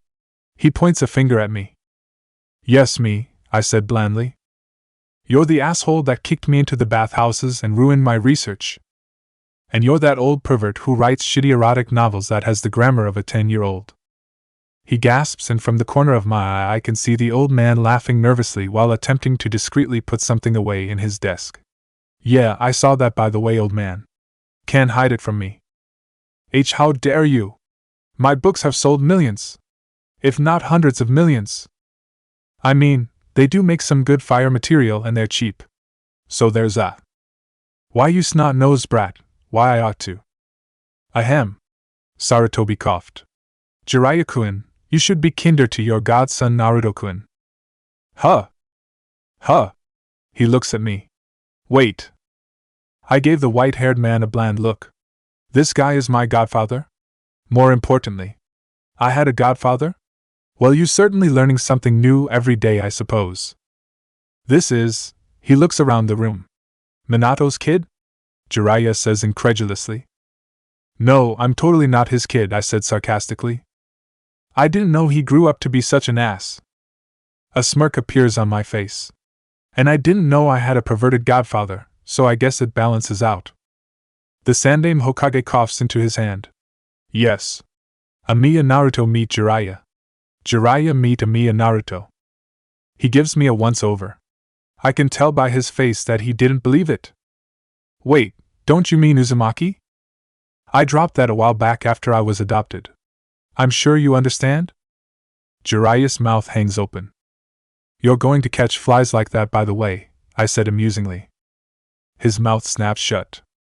Why, you look so different, so... The man was having trouble trying to describe the change. Mature? Older? I help finish for him. No, something else, he replies solemnly. I gave him a questioning look before shrugging. So, old man? Besides a surprise reunion with my supposed godfather, what did you call me up here for? Hiruzen taps his smoke pipe to empty out the ash onto a tray. On to business, I see. It pertains to the incident in Training Ground 44 during the second stage where you encountered Orochimaru. There's conflicting reports as to what happened. All we know is that a fourth of the forest is nothing more than a giant hole now. Any ideas as to what happened? So it was about that. I am a bit astonished that I hadn't been called up for questioning after the encounter a day or two later. After getting confirmation from Anko that Orochimaru was in the forest, I had an inkling as to why he was in there and rushed to rescue Team 7 while the exams were ongoing. We met. We fought. And that's that. He looks at me with a raised eyebrow. That still doesn't explain the massive crater in which I must explain to the ministers later on. Just say it was a gas leak. Hey. If it worked for Kurai, it can work here, right? A gas leak, Naruto-kun? Really? In the middle of a forest. I mean, it's a start. I throw him a cheeky smirk. I'm unsure how to feel about your comedic response to this situation, he says dryly. I close my eyes. I might as well be a little forthcoming about the situation. Old man. Get your book out. I'm unsure as to what you are referring to. I open up one eye to look at him. The one Dad wrote for you in return for his asylum. A stream of smoke bellows out of his nose. His face frowns. I see you know about that, How could I not? Jiraiya to the left of me was looking bewildered as possible, being the third wheel of the conversation. I'm out of the loop. What's going on? The Sandaime Hokage merely opens up a drawer and presses a button that reveals a secret compartment in his desk. He presents a book that has a plain, bland brown cover. Do you remember the fire that occurred over a decade ago, Jiraiya-kun? Yeah, I was out in the land of rivers when it happened. They say it was some rogue Uchiha that set fire to a gas line and blew up a good portion of the market district. He rubs his chin. What about it?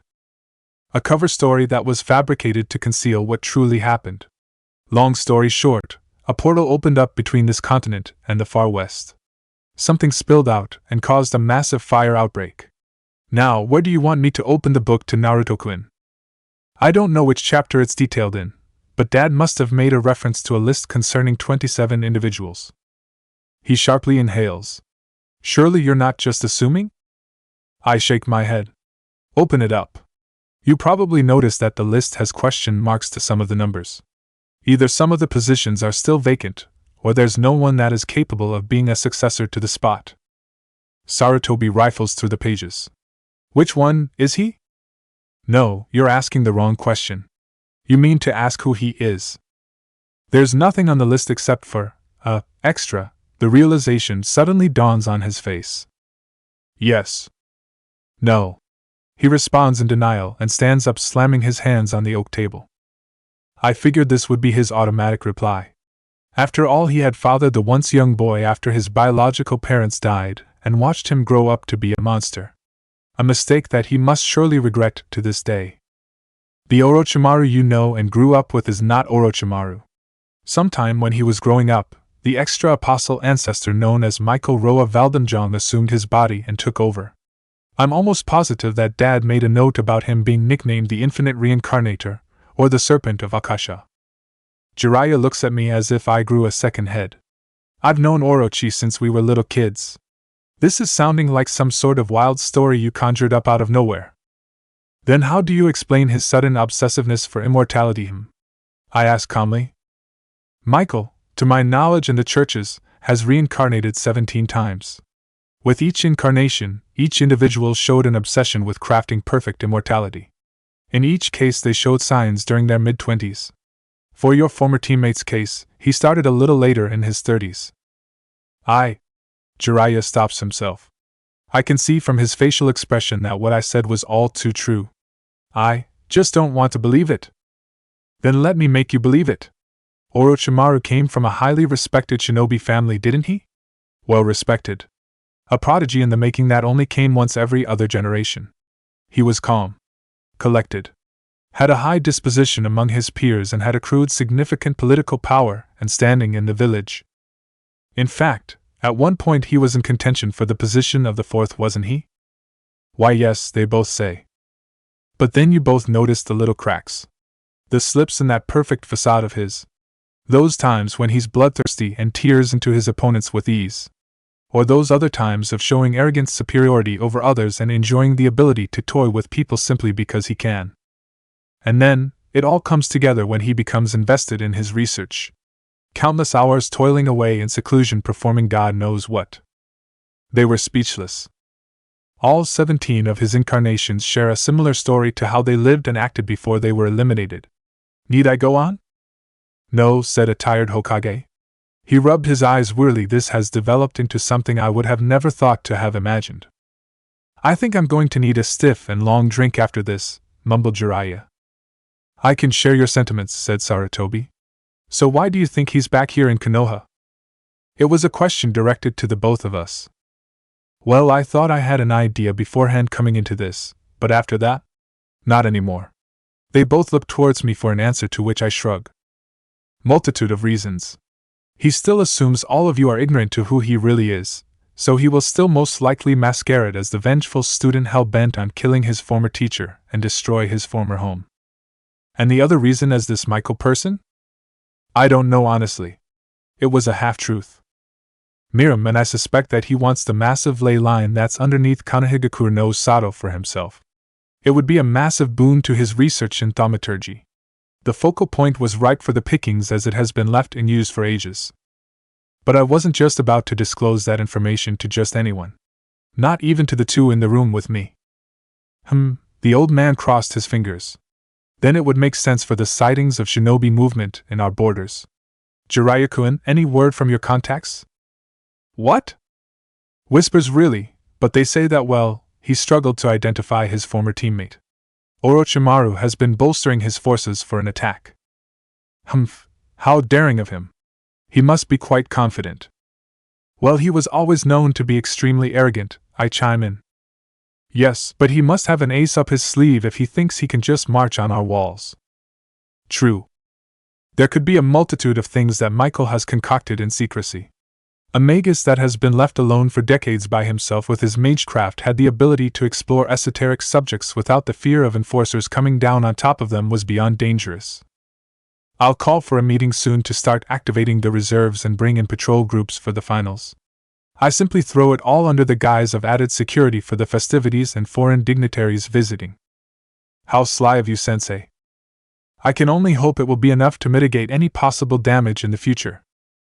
A part of me says it won't, and the other can only do just like he said. Hope. Hope that it doesn't come down to senseless death and destruction of innocent lives. Anything else, old man? Or would you like me to write you a book as well? Very funny, Naruto-kun, but no. Thank you for coming in. He dismisses me with a wave of his hand. I bow in return and lazily waved to Jiraiya as I exited the room. Just before the door closed, I heard the tail end of a peculiar topic being brought it. Something rogue organization called Akatsuki. I wonder what that's all about. Dinner this evening with everyone was well received. I had made a large batch of tempura seafood and vegetables to be paired up with rice and miso soup. There was light-hearted conversation and laughs that went around the table between Anko and Kakashi while Sakura and Sasuke chit-chatted about the upcoming finals. It felt nice to be able to enjoy a home-cooked meal with friends. As of the moment, I was outside sitting down on the porch that was overlooking the garden. Everyone had already left for the night except for Sasuke, who was taking up one of the guest rooms. Looking up at the moon, I noted its brilliance. The moon looks beautiful tonight. Saying those words made me feel like Kiritsugu that night. I made note of the time that it was nearing midnight by now. You're still up? I turn towards the voice and find Sasuke standing in the hallway. Yeah, just enjoying the night sky is all. The light pollution from the village was almost next to none, so if one were to look up into the sky you could see the entire Milky Way galaxy. All the stars and constellations came to life along with the moon. It was peaceful to say the least to look at. Sasuke gives me an odd look. It's usually older people that tend to do this kind of stuff, you know. I gave a small nervous chuckle. I suppose so. It's nice, relaxing and quiet. So I can see why they do it. I lost count as to how many times I would stumble upon Kiritsugu just sitting in this exact spot staring at the moon for nights on end. Thinking back on it, I'm beginning to be reminded of that fateful conversation under a silver moon. Leave it to me, Dad. Your dream. Right, yes. I can be at peace now. The raven-haired girl plops herself down next to me to enjoy the view. A comfortable silence follows suit as I close my eyes. You seem to be troubled by many things. Her voice cuts through the quiet night. It's hard not to notice, but you hide it exceptionally well. It takes one to know one after all. Yeah, I suppose you can say that. The weight that rested on my shoulders was heavy, but they were mine to bear. You hide a lot of things about yourself to everyone. I've never met someone who's so secretive. I mulled over her words before speaking. It's not intentional or anything. Just, you can say it's hard to speak about them in the first place. I know that feeling, she says. It's difficult to talk about it to people who have never experienced these types of emotions before. They just don't know what it's like. I hummed in agreement. Me and you, we're both alike, you know. An eyebrow quirks up in question as I glance at her before huffing an amused breath. Far from it. That's not what I think. I shrug but refrain from saying anything. Sasuke can think however she likes to. It doesn't change my opinion at all. I'm sorry if I'm bothering you, she apologizes. You're just the first person that I haven't completely burnt the bridge to talk with. What about Sakura? She shakes her head. And no. I burnt that bridge too, back when we were in academy, but Sakura, she's a good person and was able to look past it all. So I guess it's sort of being rebuilt. But with you I managed to not completely mess things up. My eyebrows rose up. You're one of the few people that have treated me with indifference when we first met. Even if we started off on the wrong foot, you didn't talk behind my back or anything like that. I leaned back on my hands as she went on. Was this building up to a confession or something? Oh God, I hope not. That would be disastrous all around. And I appreciate that. Especially all the help you've given these past few months for the exams. You don't get enough credit for what you've done for us, for me. Humph. I only did it because I owed Kakashi a favor and I felt bad for you all. I crossed my arms in front of my chest and closed my eyes while smirking, pretending to be smug. How could I, in good conscience, allow 3 idiots participate in the Chunin exams and get themselves killed? One of her hands shoves me to the side. It barely nudges me. You're such a jerk. An amused grin is plastered on my face. Yes. I think we all know that by now. It's getting late. I move to stand up. We should head to bed. A hand grabs onto the sleeve of my jacket. Wait, I look at her questioningly. Good night, Naruto. Good night, Sasuke. The next day started as usual, except I was making breakfast for not just myself now, but for Sasuke as well. I felt like going towards a small Western breakfast today. Hash browns, eggs, sausages, and tomatoes with a side of fresh orange juice and English breakfast tea. I wonder how Sasuke is going to react to that. As I in the kitchen, someone loudly knocked on the door. Hey, Sasuke, can you get the door? I'm a little busy here. Why, yeah. I hear her get up to answer whoever it was. I wonder who it is. Can't be Kakashi since we're meeting up later, and it couldn't be Sakura since she's at the hospital. Good morning.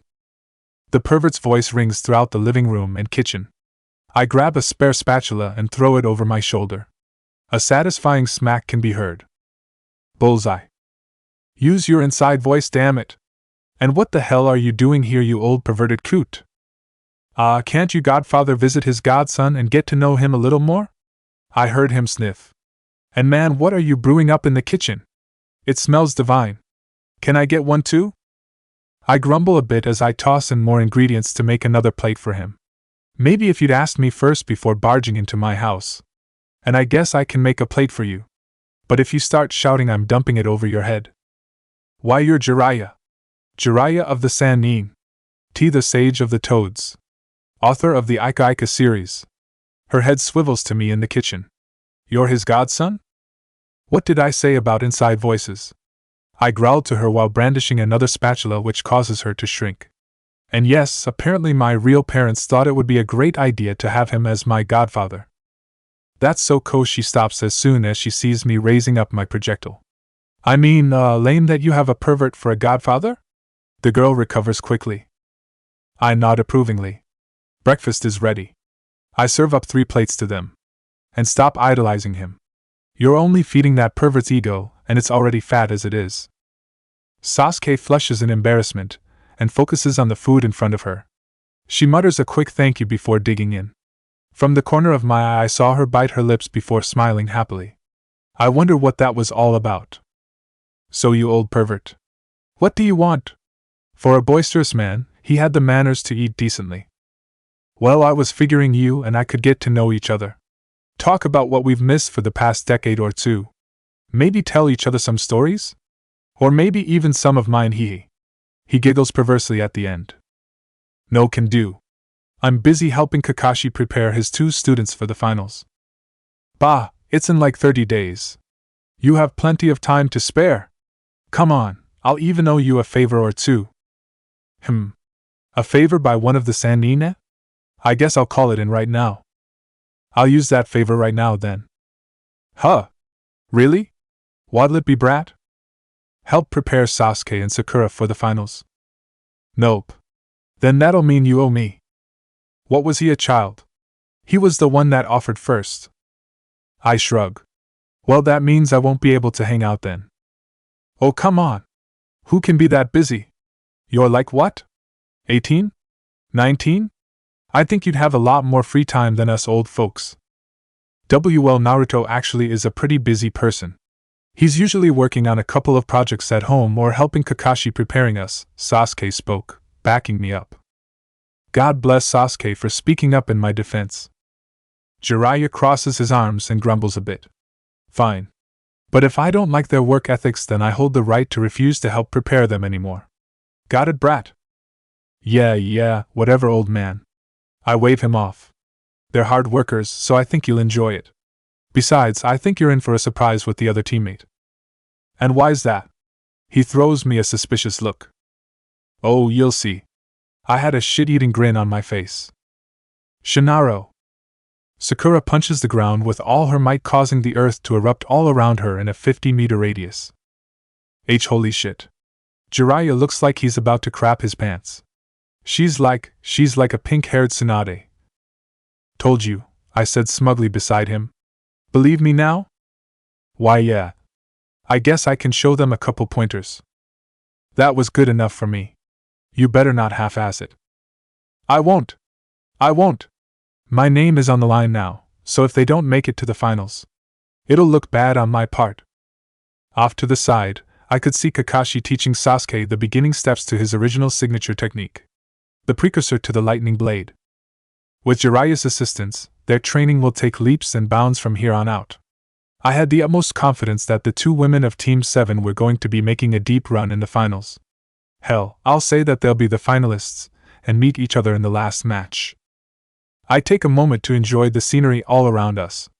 The training ground that we were occupying had been used since the founding of the village. It's a bit nostalgic. When I was under the tutelage of the Sandaime Hokage, my team trained here. When I had the future Yandaime Hokage on my team, I trained them here as well. And so he did the same thing with Kakashi's Genin team. It's only befitting that he trained is here too. I whistle in awe. That's some history right there. I was mildly impressed that a tradition had unintentionally been made. It seemed like all the famous individuals of the village's past had their roots here growing up. That's actually pretty cool, as I was standing on history. In fact, I could be witnessing history unfold before my eyes.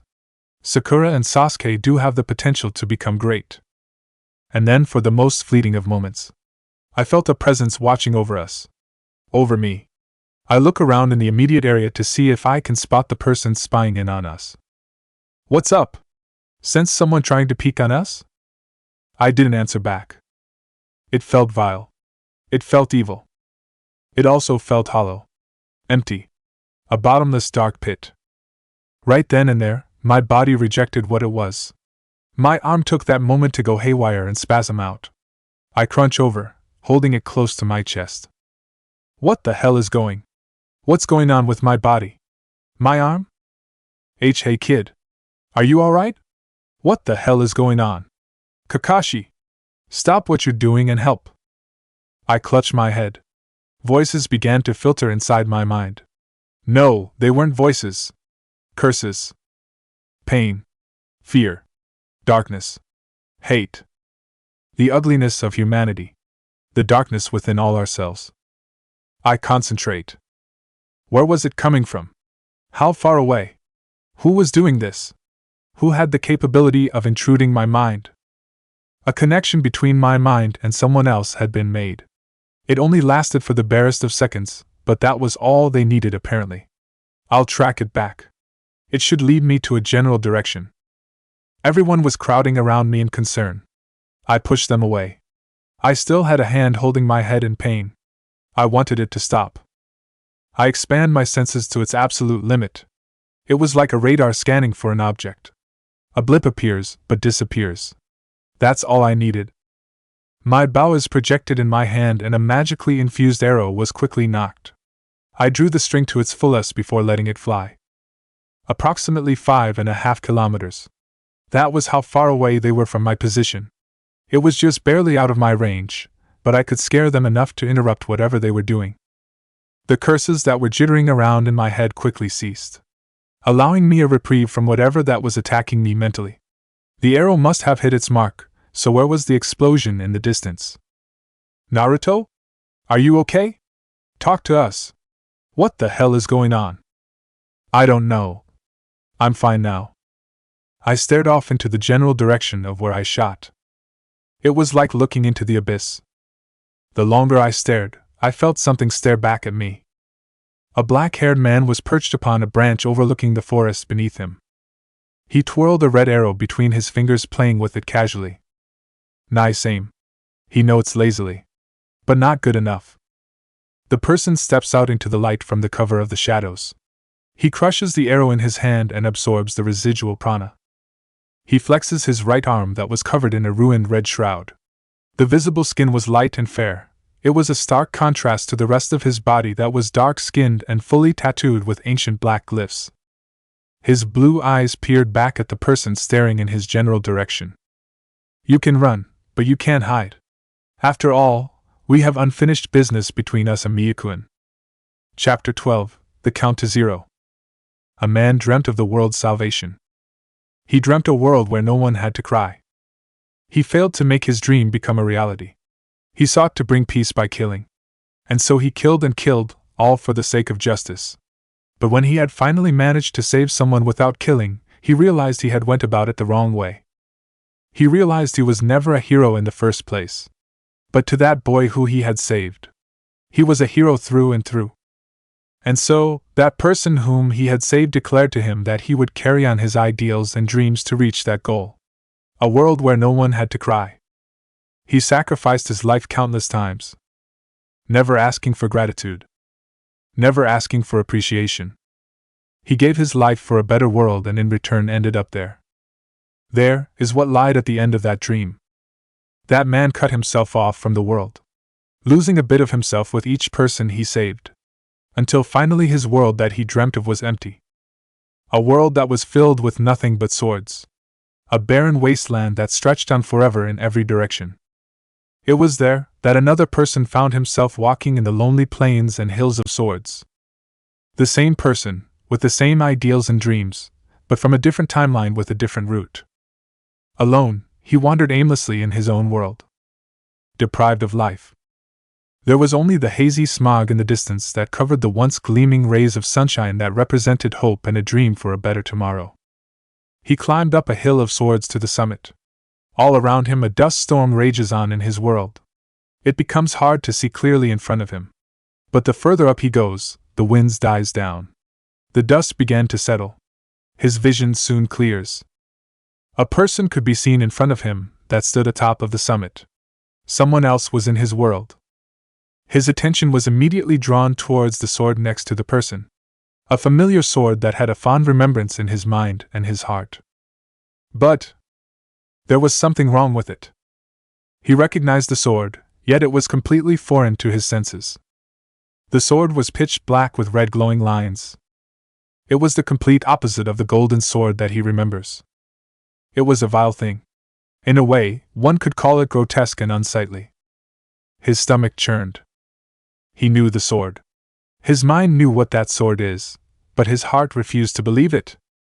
His eyes drifts onto the person standing next to it. It was a woman. His heart leapt to her, like kindred spirits. Like star-crossed lovers. But again, there was something wholesomely wrong. The person who stood before him was different. The woman who he knew, who he loved, had a different shade of golden blonde hair. No longer was it a vibrant gold, but dull and dark. The strand of hair that would normally stick out of place was gone. She turns around. His blue eyes met gold. His heart wretched. His stomach felt queasy. This wasn't her. Her armor was blue and white. This was black and red. Everything was so wrong. This wasn't her. He took a step back. The cold gaze from her eyes was unnerving to him. It made the hair on the back of his neck stand up. This was her. As Saber? His mind told him that this was her. His heart told him that this was not her. For a moment, she did not respond except continuing her gaze. His mouth went dry and his hands clammed up. Her eyes close. His breath hitched. You left me. Her voice cuts into the air. It cuts into his heart. No, he vehemently replies. I didn't leave you. I swear. She looks at her right gauntlet. It looked more like a claw that belonged to a monster. You did. Her hand turns into a fist. Because if you didn't, then I wouldn't have been turned into this. A look of revile and horror dances on the man's face. I was doing my best. I was doing whatever I could to try and get back to you. His heart was pounding. Every beat was akin to someone banging on a drum. He remembered. Crawling in vain to reach her. Even though his body was broken. Even though his arm had been torn off. He crawled and cried to the heavens in a futile attempt to reach his saber. Every inch traveled, he cried out in agony. Every foot gained, his body broke down further. Her eyes bore into his. They were lifeless golden eyes. What kind of hero are you if you couldn't even save the one who mattered the most to you? Her words cut deeply into his heart. He bites his lips and hot tears pool near his eyes. Her hand wraps around the sword's handle and brandishes the tip to him. His vision swims. It glitches like a static screen for the briefest of moments. The name of the sword appears in his head. He knows the name of the sword, but could not bear to say it. It was then and there that he realized this wasn't her. Because at the last moments before everything went white, he remembered. He remembered her throwing the sword to him. This was not Saber. Merely a perversion of her. Alter Saber. She raises her blackened sword above her head and swings down to cut him. He blocks the strike with his own sword. The proper sword as it should be, not the false sword it was clashing against. The golden blade bit into the black blade. Stop. Saber. Please. I don't want to fight you. It was to no avail. His cries for her fell on deaf ears. She strikes again. He blocks once more. Saber. Please. He begs. Her eyes were apathetic. WKP. Saber. She strikes again and again, driving him to his knees. Whack up. Stop. He blocks the strikes. There was no desire to fight her.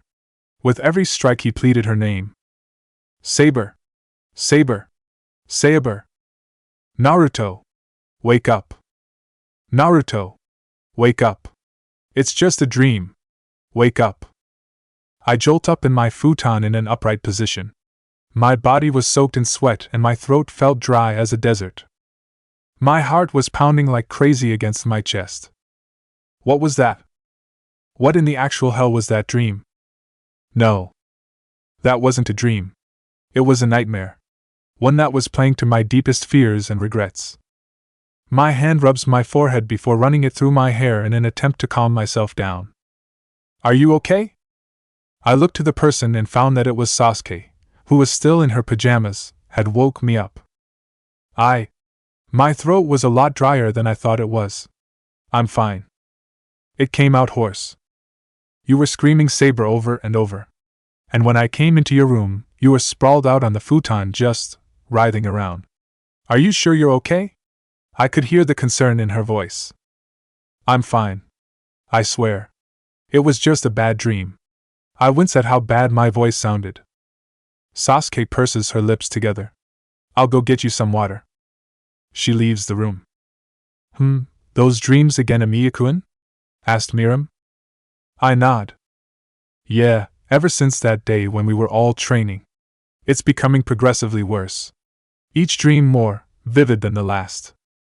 How unfortunate, the rat simply says. Tell me about it.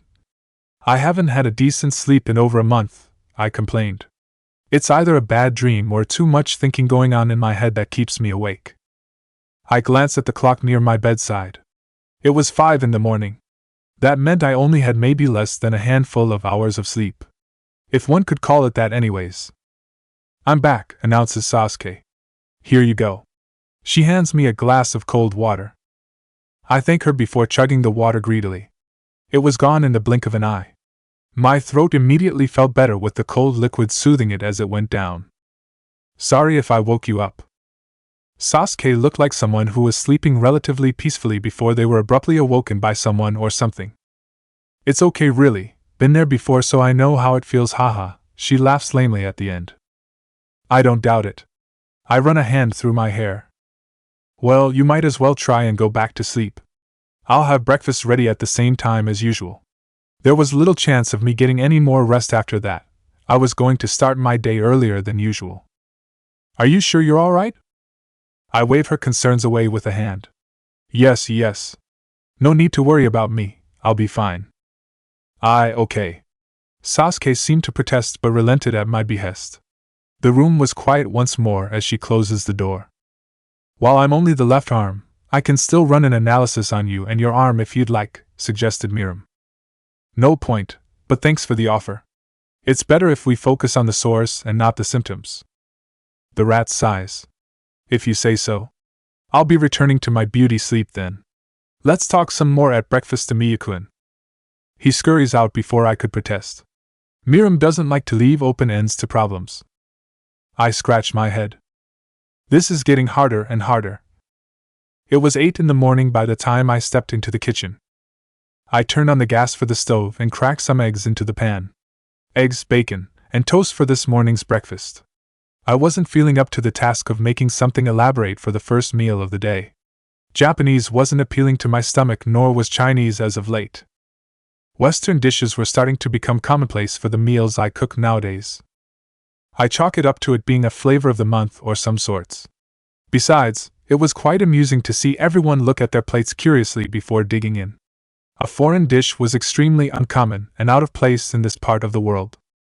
Breakfast is ready, I call out from the kitchen. I quickly divvy out the portions to each plate expertly and balance the plates on my hands and forearm.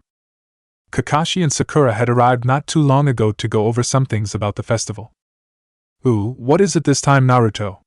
Asked Kakashi. He peeked his eyes above the book. Something Western again, I'm guessing by the smell?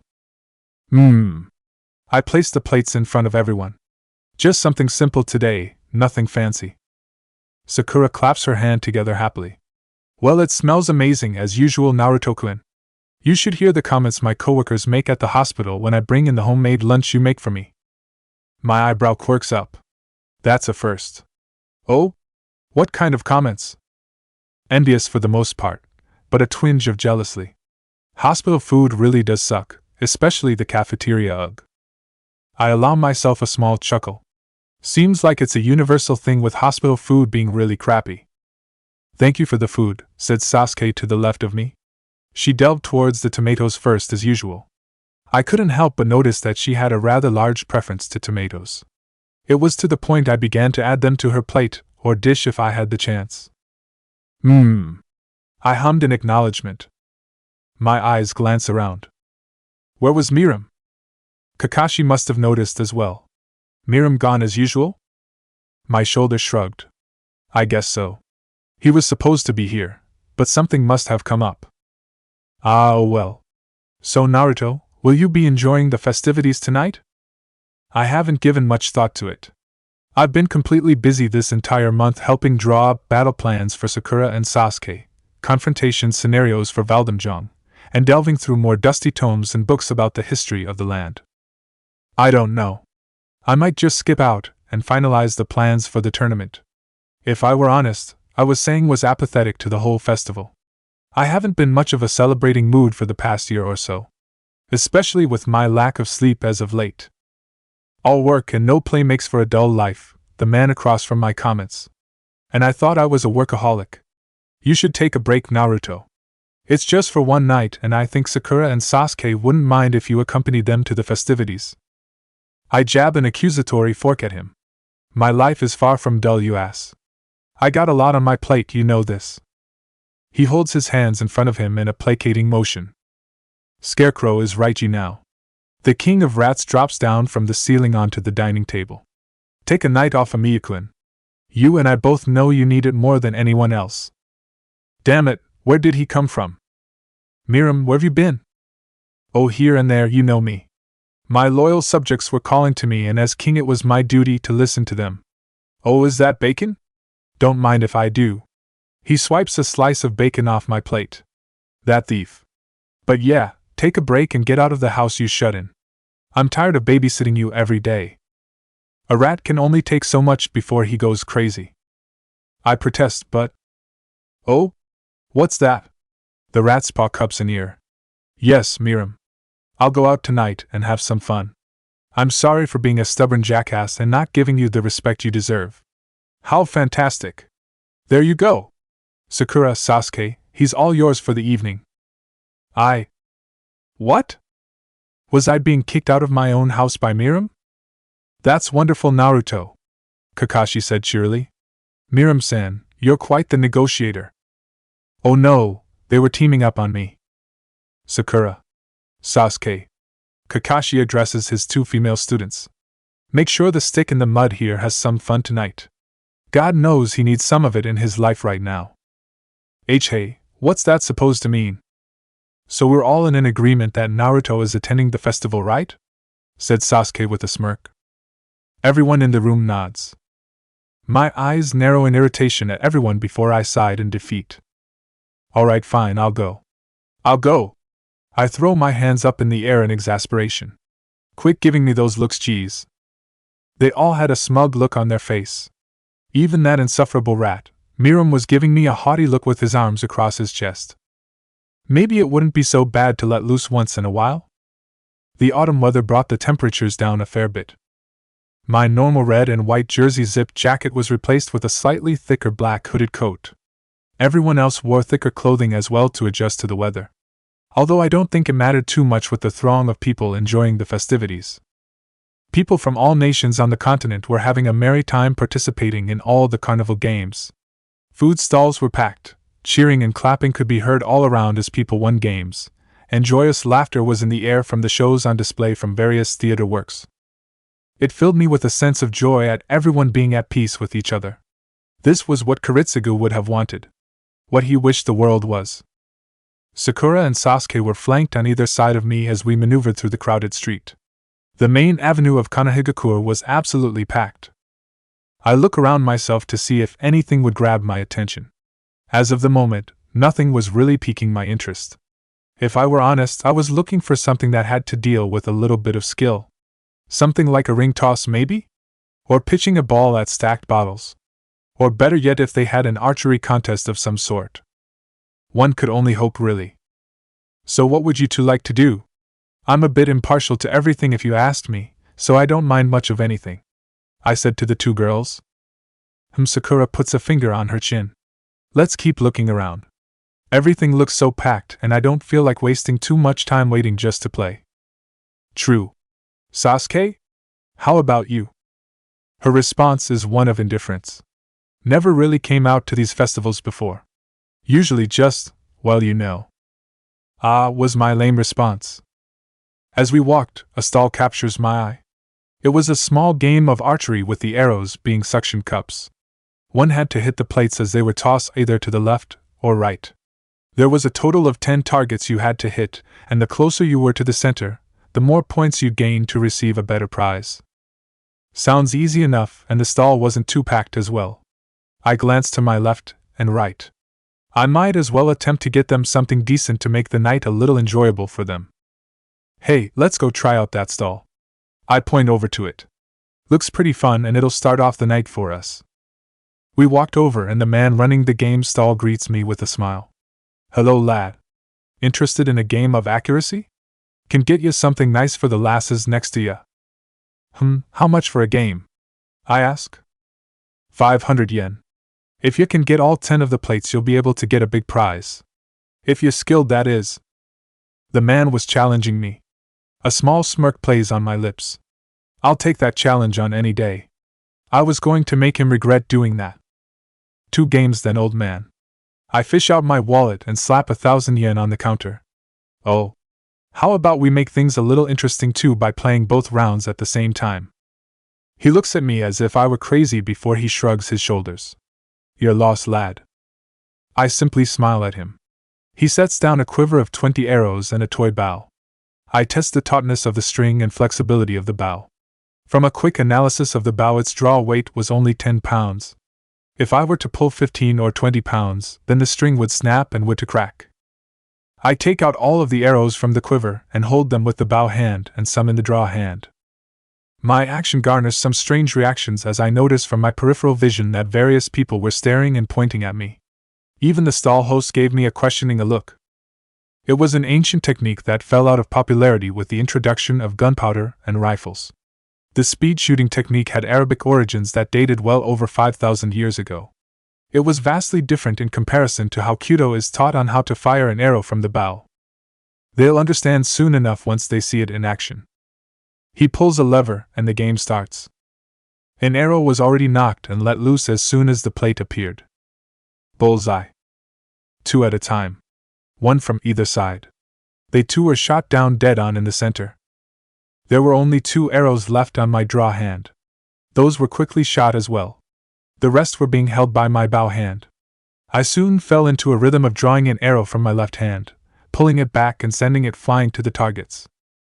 Before I know it, the game was over.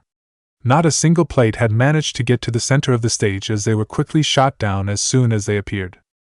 The stall host's mouth was gaping. Holy hell, that was the finest shootin' I've ever seen, lad. You're a natural at this. The crowd that had gathered around shared the man's sentiments, and were applauding the feat. I placed the bow back on the counter. It wasn't much really. He snorts. Wasn't much my ass, haha. Well, pick your prizes, lad. I take a moment to browse the selection. It was just a bunch of stuffed animals and toys. To a small bit of disappointment, there weren't any stuffed lions on display. Saber absolutely adored lions. I sigh tiredly. I'll take the shibinu and kitten. The man plucks them from the shelf with ease and hands me the stuffed animals. Thanks, fair playing, lad. Hope you and the lasses have a nice night. Oh. And thanks, fair puttin' on a show, fair me stall. Business will be good tonight. I throw the man a lazy wave and turn towards Sasuke and Sakura. Here. I figured you both would like something from this festival. I hand the dog and kitten to Sakura and Sasuke respectively. Oh, Naruto-kun. You didn't have to, really. That's really nice of you. Sakura thanks me while marveling at the stuffed animal. Sasuke's face goes a little pink, and she shies away from eye contact while mumbling a thank you. It's no problem. I say nonchalantly. Was kind of fun, really. Let's go enjoy the rest of the festivities, yeah? You're right. Let's have some fun and relax a little before the finals. Sakura pumps her fist while smiling. Sasuke nods her head in agreement. There was a playful smile on her face as well. Then you two lead the way. Since I did what I wanted to do, it's your turn now. This was fun. I guess I have to thank Miram and Kakashi for pushing me to get outside more. I'm still going to get back at them somehow for ganging up on me, though. Maybe. The night was going off without a hitch so far. All 3 of us walked up and down the streets checking out the game stalls and sampling various street vendor food. At one point in time we passed by the ramen restaurant Ichiraku Ramen and had a quick bowl for a more filling meal. There was a part of me that wanted to stay and indulge myself on more servings of miso ramen, but the fact that it was busy and there were too many people around prevented that. I know for a fact that before I depart to Fuyuki City, I was going definitely stop by Ichiraku's one more time. That ramen was to die for. It would be a sin for me to not eat there. I would seriously fight a person if they badmouthed the ramen joint. As we walked down the bustling streets, Mai spots a secluded shop that wasn't as busy as everyone else's. That alone piqued my curiosity, and when we got close enough, I saw that it was a weapons store. At the top there was a simple sign in bold red lettering Higurashi.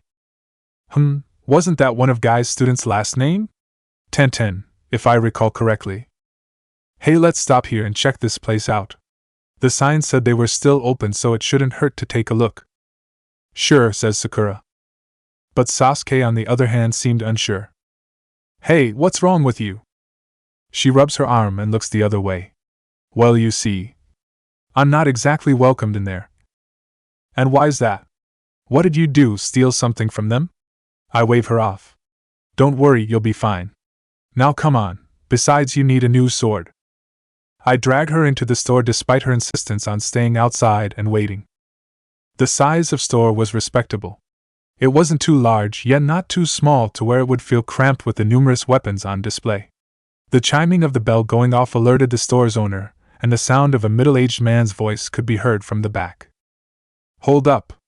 Hold up! I'll be right there! He yells. A moment later, and he bursts forward his back to us carrying a box of metal scraps. Hello? What can I do for you? He greets us warmly before practically spitting at the end. I thought I told you that I didn't want to see your face or that boy's ever again in this shop. He drops the box on the ground and stomps towards us, or rather specifically Sasuke.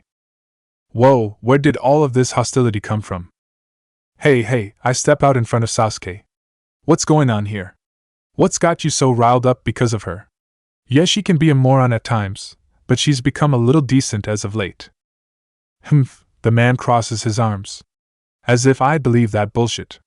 If you're so inclined to know, she and her little boyfriend are a bunch of detestable, disrespectful little cretins I've ever had step into my shop. No respect at all for a smith's work. Barging into my shop for a commission on a custom blade, and when they get the completed work. What do I get? Nothing but derogatory insults. My head swivels to Sasuke and I gave her a look. Really? I sigh and pinch the bridge of my nose. Look, Higurashi-san, whatever happened in the past, I'm sure she feels very apologetic about her actions now. Besides, she and her former significant other have parted ways for some time now. He continues to glare at her. I mentally roll my eyes. People. Higurashi-san, it was on my insistence that we take a look at your wares to help her find a new sword after her previous one was broken in combat. He throws an ugly sneer. And now you have the audacity to come crawling back for another sword? You were lucky in the first place to get that damn commission if it weren't for that brat being the son of a ministry head. Why, I ought to. Dad! Came a girl's voice rushing up the stairs where he came from. Dad! Dad! Calm down, geez. No need to antagonize them. Why don't you take a breather and go help Mom with the stocks down in the storage? He grumbles before picking up the box of scraps and making his way to the storage. If you break anything, you're paying double the price on it. The bunt-eyed girl sighs in exasperation. Sorry about that. My dad has a lot of pride in this shop. So what Sasuke and her ex did really stung. And I have to say, Sasuke sure does move fast. When did you two hook up? I couldn't help but snicker. Ha, yeah, right, as if. Whoever told you that is wrong. Oh, then is it Sakura then? I hear you two hang out often enough. I gave her dry stare. Can we just look at your wares, please? What in the world is up with people thinking that I'm dating Sakura or Sasuke? Yeah, I'm around them a lot, but it doesn't mean that I was going out with them. Correlation does not imply causation. Tenten giggles, hee hee, sorry, couldn't help but tease. Anyways, have a look around. I'll be at the front desk if you need anything. I nod my head. Alright, come on. Let's see if there's anything that catches our eyes. Walking through the shelves and displays. There were a great variety of swords and other weapons they had on display.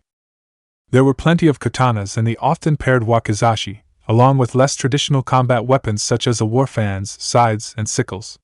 From my structural analysis on all of the weapons, they were all finely crafted, but none of them truly stood out to me. At some point we even came across a row of Chikudo swords that bore some similarities to Sasuke's. When I brought one up to Sasuke to see if she wanted the same style of sword, to my surprise she actually shook her head. Her reason being was that she wanted to stray as far possible from anything related to Daisuke. Which was fine by me, I suppose. As Sasuke and Sakura browsed some more, I separated myself from them to walk up to the front desk. So, find anything yet that interests you? Asked Tenten. Not exactly. Are there any custom swords? Something with a bit more utility? She rubs her chin with a hand. Well, apart from the ones behind me and right here. It's all we got. Once more, I structurally analyzed all the swords on display. They were all certainly made with higher quality materials and care, but they just seemed to be lacking something, a heart, a core, a... What was that? My eyes narrow at a sword that was specially displayed compared to the others. The longer I stared at it, the further my eyebrows crept up into my hairline. Tenten notices and follows my line of sight. Ooh? That sword, huh? Well, I don't blame you. That's my dad's greatest work he has ever done in his career as a smith. A one-of-a-kind sword. A peerless sword in its field compared to others. A sword that can surpass the ones wielded by Kirigakure's legendary swordsman. Even the one the Nidaime Hokage used. That's a pretty bold claim. What makes you say that? Well, it took him over 20 years just trying out different designs and testing alloys. Then it took him another year just to forge it all by himself. I can remember my dad pouring his heart and soul into that blade. What's the price? If you don't mind me asking. Well, she starts off. It's not for sale, a voice pops up from behind Tenten. My eyebrow shoots up in question. If it's not for sale, then why is it on display? Because I'm waiting for someone to pass my test to see if they deserve it or not. A test, he says? What happened to the good old the sword chooses the wielder belief? My shop. My rules, boy. If you don't like it, you can leave. I blink, fair enough. So what's your test? He crosses his arms in front of his chest. And what makes you think you can pass my test? I've had would-be swordsmen and women come through my doors and each of them have failed. Not even that upstart Kenjutsu master Hate Gecko and his girlfriend Yuzuki Yugao passed my test. I couldn't help but give him a knowing smirk. Trust me. I know a lot about swords. More than you could possibly imagine. It was amusing for the fact that he was talking to a person whose definitive answer was obtained by being saved by a sword, actually merged and lived with a sword, and so far have acted as a sword all their life. An elegy, he says. My lips pursed together tightly. He wanted a serious reflection about the user. He wanted to be able to see the soul of a person through words. And what better way to do that than have them reflect on their life and actions? How ironic, as I had a perfect elegy for this situation. How cruel. I couldn't help but laugh sardonically at my situation. The people in the store look at me oddly. Sakura and Sasuke by this point had already moved to the front desk to the side of me. What? Too tough for you, boy. I don't blame you, you're too young to even think of an elegy, let alone about yourself. No, I shake my head. I have one for you. Just to be clear, if my elegy is acceptable for you, I'll get the sword, correct? Yes, and that's a big if on me accepting it. I've heard them all. Prideful ones. Arrogant ones. Idealistic ones. But none of them have truly spoke to me that would be deserving of it. I look at him somberly, then allow me. I breathe in deeply to steady myself. I'll have to take extra precautions as to not allow the high-class thaumaturgy to fully activate. Plus a change in interpretation and translation of the aria into a more poetic form should help. His body is made out of swords. I intone with my eyes closed. A massive surge of prana courses through my magical circuits. There's so much that it actually starts to permeate throughout the store, rattling all the swords on display. I can see a circuit board lighting up green with flecks of blue in it. It wasn't working, but no sense in not finishing something that I started. His blood is of iron, and his heart of glass.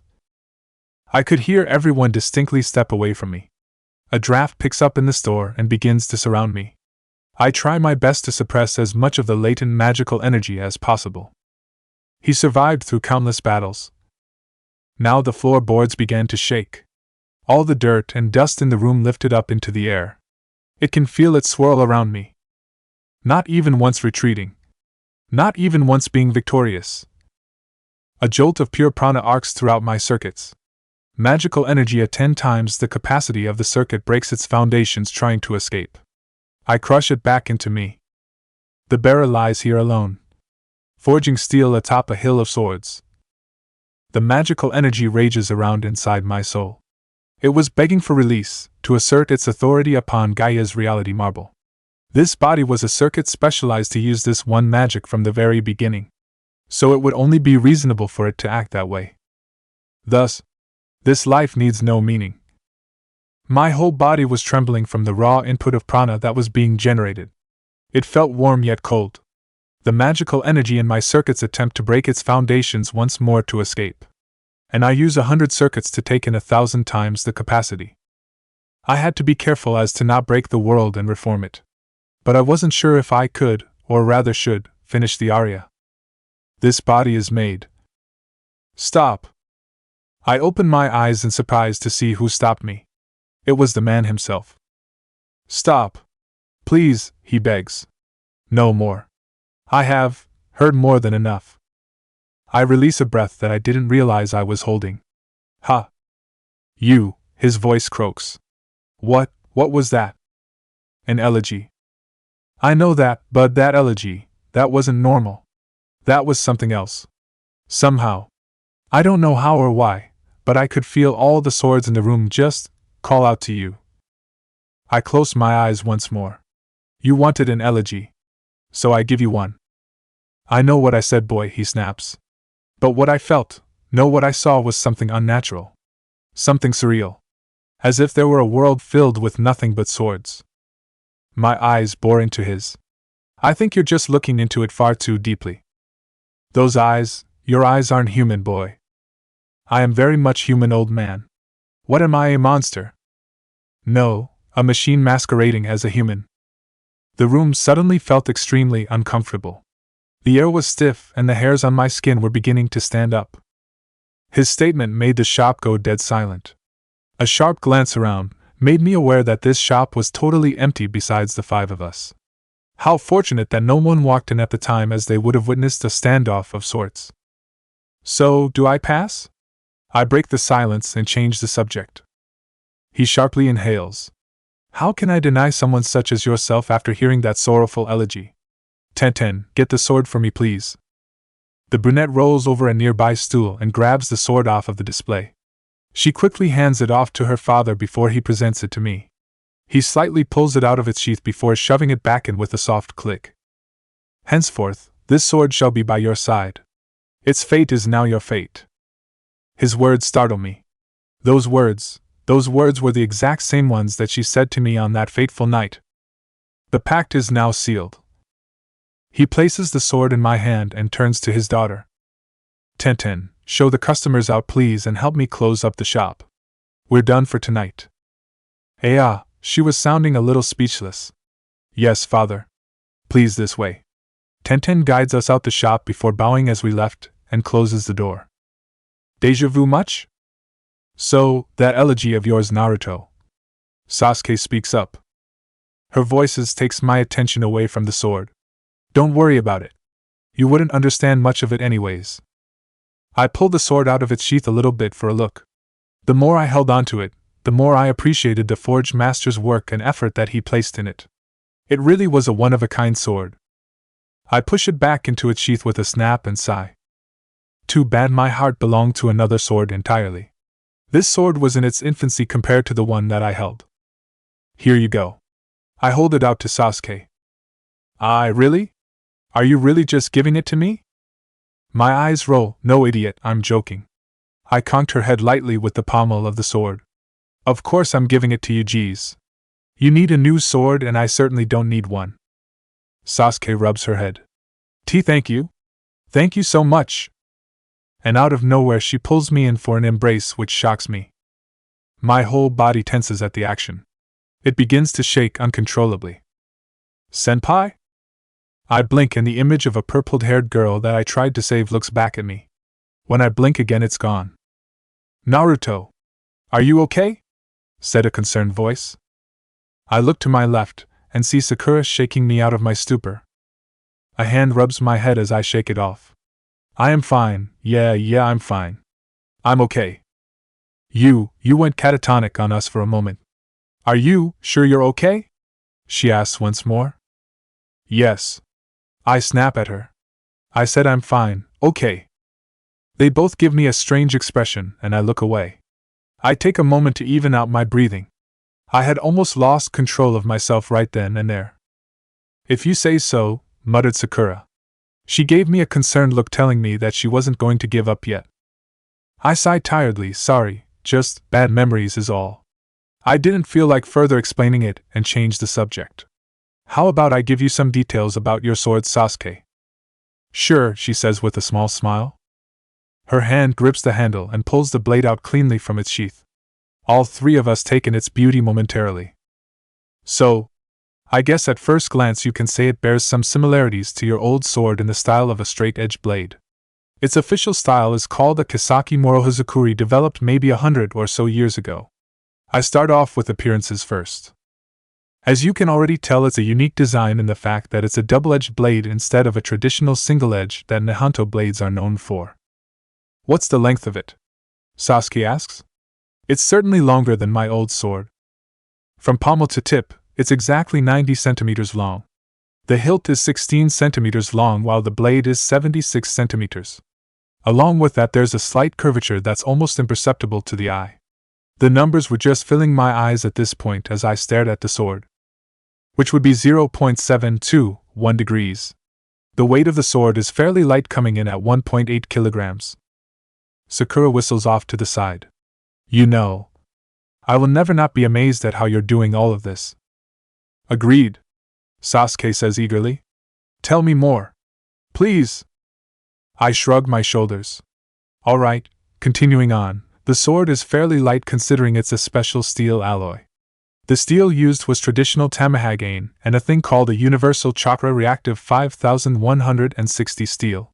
The swordsmith used a special layering method as made famous by Masamune called the Sashukitai. 7 perfect layers all throughout the blade. What about the history? The sword took exactly 1 year to make by one Higurashi Murata as his magnum opus. That sword is the culmination of his life's work of failure and success. It took him over 21 years of trial and error to create what he would call the perfect sword.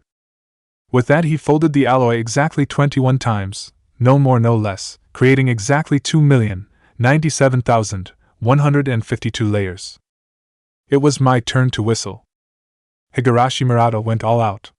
He wanted to create a sword that rivaled, if not surpass, the legendary Kirigakure swords. He dreamt of forging something even greater than the lightning blade that the Nidaime Hokage once possessed. And he wanted it to be wielded by someone who would carry on its name into the annals of history, therefore immortalizing his name. That was ambition that I can respect. I give the sword a once-over again. A gray-white colored blade with a red handle and black sheath. There were some seal etchings made onto the blade to increase the power of the wielder. It amplified the user's chakra output exponentially to become more potent. Basic chakra or elemental, it worked with everything no matter what. Damn, this sword must have cost that man a fortune that probably bankrupted him. I can only hope that Sasuke actually can live up to the name of the sword. Speaking of which. So, what do you want to name the sword? Name it? All famous swords have their own name to identify them by. Didn't you name yours or something? I ask her. No. Never really put much thought into it. She looks sheepish at this point and looks away. An audible sigh of disappointment escapes me. Anyways, it's traditional to christen a sword with a name. To reflect the notable quality and characteristics of it, I prattled on and then I held a hand out. On second thought, you don't have to name it right now. It's better to let it come naturally. Yeah, you're right. She holsters it behind her back like she did with her old Jakuto. I can't help but note that it actually suits her very well. Looks good, I remark. Sasuke must have picked up on it as her face blushes. For a numbskull like you. Her face falters and shoulders slump. I smirk in amusement. Come on. Let's go enjoy the fireworks and end the night on a good note. So where's a good spot to watch? Well, I was thinking. I'm interrupted as a group of people calls for our attention. Well, more like Sasuke and Sakura's, but it was a generalized call-out in the end. My head swivels and what greets me is a congregation of what appears to be genin walking towards us. Oh, it's you, Ino, Sakura blandly states. And everyone else? What are you guys doing here? The blonde-haired girl named Ino gripped her chest in mock pain. Sakura-chan. Why do you have to be so rude? Sheesh. This is why you're never going to get a boyfriend. And the girl stops talking and looks at me. Hello, what have we here? She saunters over my way. Oh Lord. So you're Sakura's little secret crush, huh? Hee hee, not bad if I do say so myself. 8 out of 10. I blink before closing my eyes and opening one. Sorry, but not interested. Yeah? What? I wasn't. I didn't, huh? She flounders around for words to form a coherent sentence. Wow. I've never seen Ino this flustered before, whispers Sakura.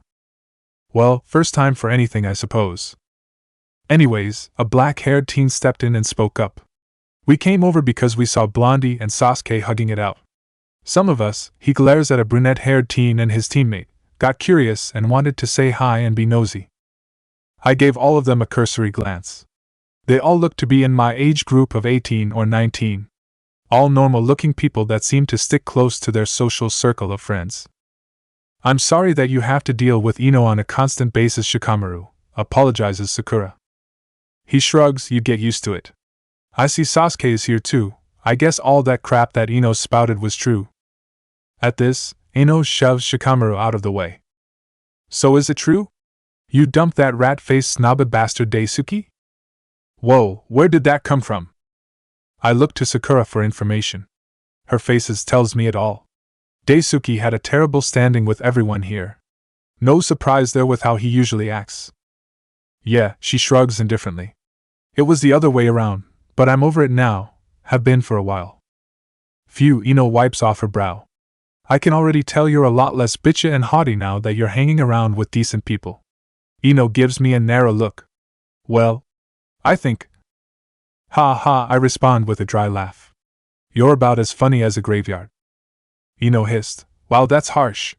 Anyways, I guess now we know the reason why Sakura declined the invite, she says coyly at the end. Invite? I parrot. Yeah, I was invited to go to the festival with some of the others, Sakura starts off, but well, I decided that I wanted to go with you and Sasuke. So I sort of forgot to reply back to them. Sort of forgot? I tease. Hey. I blame you and your damn training. It made me totally forget. Her finger jabs into my chest. Besides, I wanted to go with a small party with you and Sasuke. And I can see you three have been busy. Ino wraps an arm around Sakura's neck. Look at all these prizes you guys have. Hot damn, did you guys go to like every game stall and win them? Sakura laughs. Well, on the contrary, it was Naruto that won them all for us. He's surprisingly good at playing games. Especially the ones that deal with throwing or shooting. They all look to me to elaborate, to which I shrug. They're pretty fun, I guess. Geez, you're so lucky, Sakura, Ino pouts. I wish I had a guy that would win at least one prize for me. Her eyes glare to the other males in the group. Bah, win him yourself, Ino, said a brunette-haired teen with a white dog. Maybe if you practice your skills more often you could actually win something. He laughs, pointing a finger at her. The blonde-haired girl growls. Grr, kiba you mud for brains.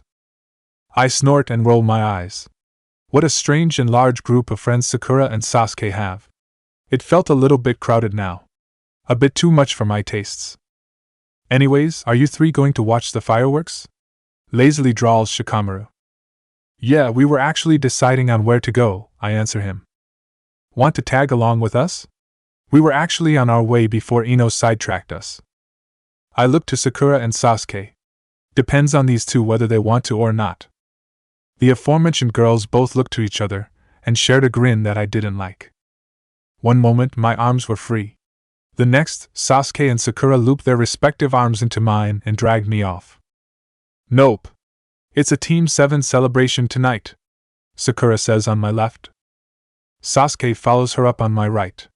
So we'll be enjoying the fireworks by ourselves tonight. I gave them a playful glare. Oi, you're dragging me. I can walk perfectly fine, you know, damn it. But there was a soft grin on my face. Just one more day and I'll be on my way back.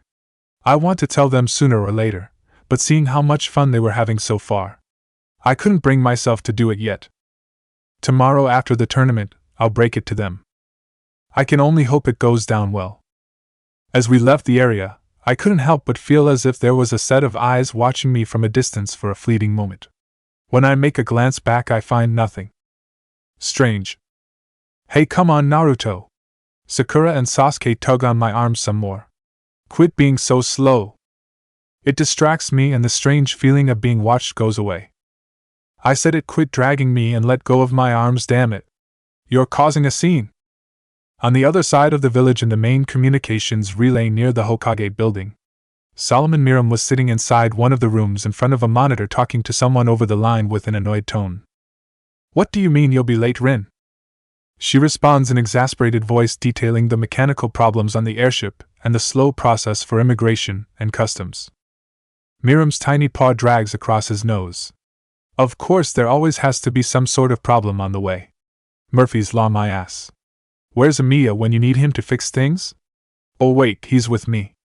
The rat laughs at his own joke and immediately regrets it as Rin shouts at him on the other end of the line. So let me get this straight. You'll be arriving late in the afternoon instead of in the morning as originally planned? A simple yes could be heard. And you'll be riding on the left leg to make up for lost time. Correct?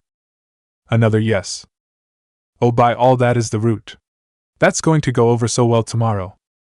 Rin begins to outline that they were going to be landing a fair ways off to avoid any suspicion and enter through the main gate of the village. You know, on second thought I would love to see the left leg just. Miram stops talking and snaps his head to look behind him. His eyes narrows as he felt someone's presence beyond the door that quickly vanished. One moment, Rin. The demon of the left arm expands his senses and found that whoever it was had a familiar signature. It was comparable to that of Amiya Naruto. Rin's voice could be heard asking the rat what was going on. Something that can't be said over the line. Too insecure. We'll talk some more once you arrive here. I think I've ran up my time here, so I'll be taking my leave now. I'll see you soon, Rin. The Tosaka heiress voices her concerns before hanging up. Before the rat left the room, he tidied up the place and the two individuals that were under enthrallment. Now, where do you think you're running off to him? The white rat follows the faint trail in pursuit of whoever was snooping in on his activities. It was time to find out who the culprit was and get some answers. About a month of preparation and planning have gone into Sasuke and Sakura to ready themselves as much as possible for the grand finals. Kakashi and I gave them all the necessary tools for them to be successful. It was now time for them to use it. Remember to choose the option with the highest chance of success, however slight they may be. In here, there is no place for honor.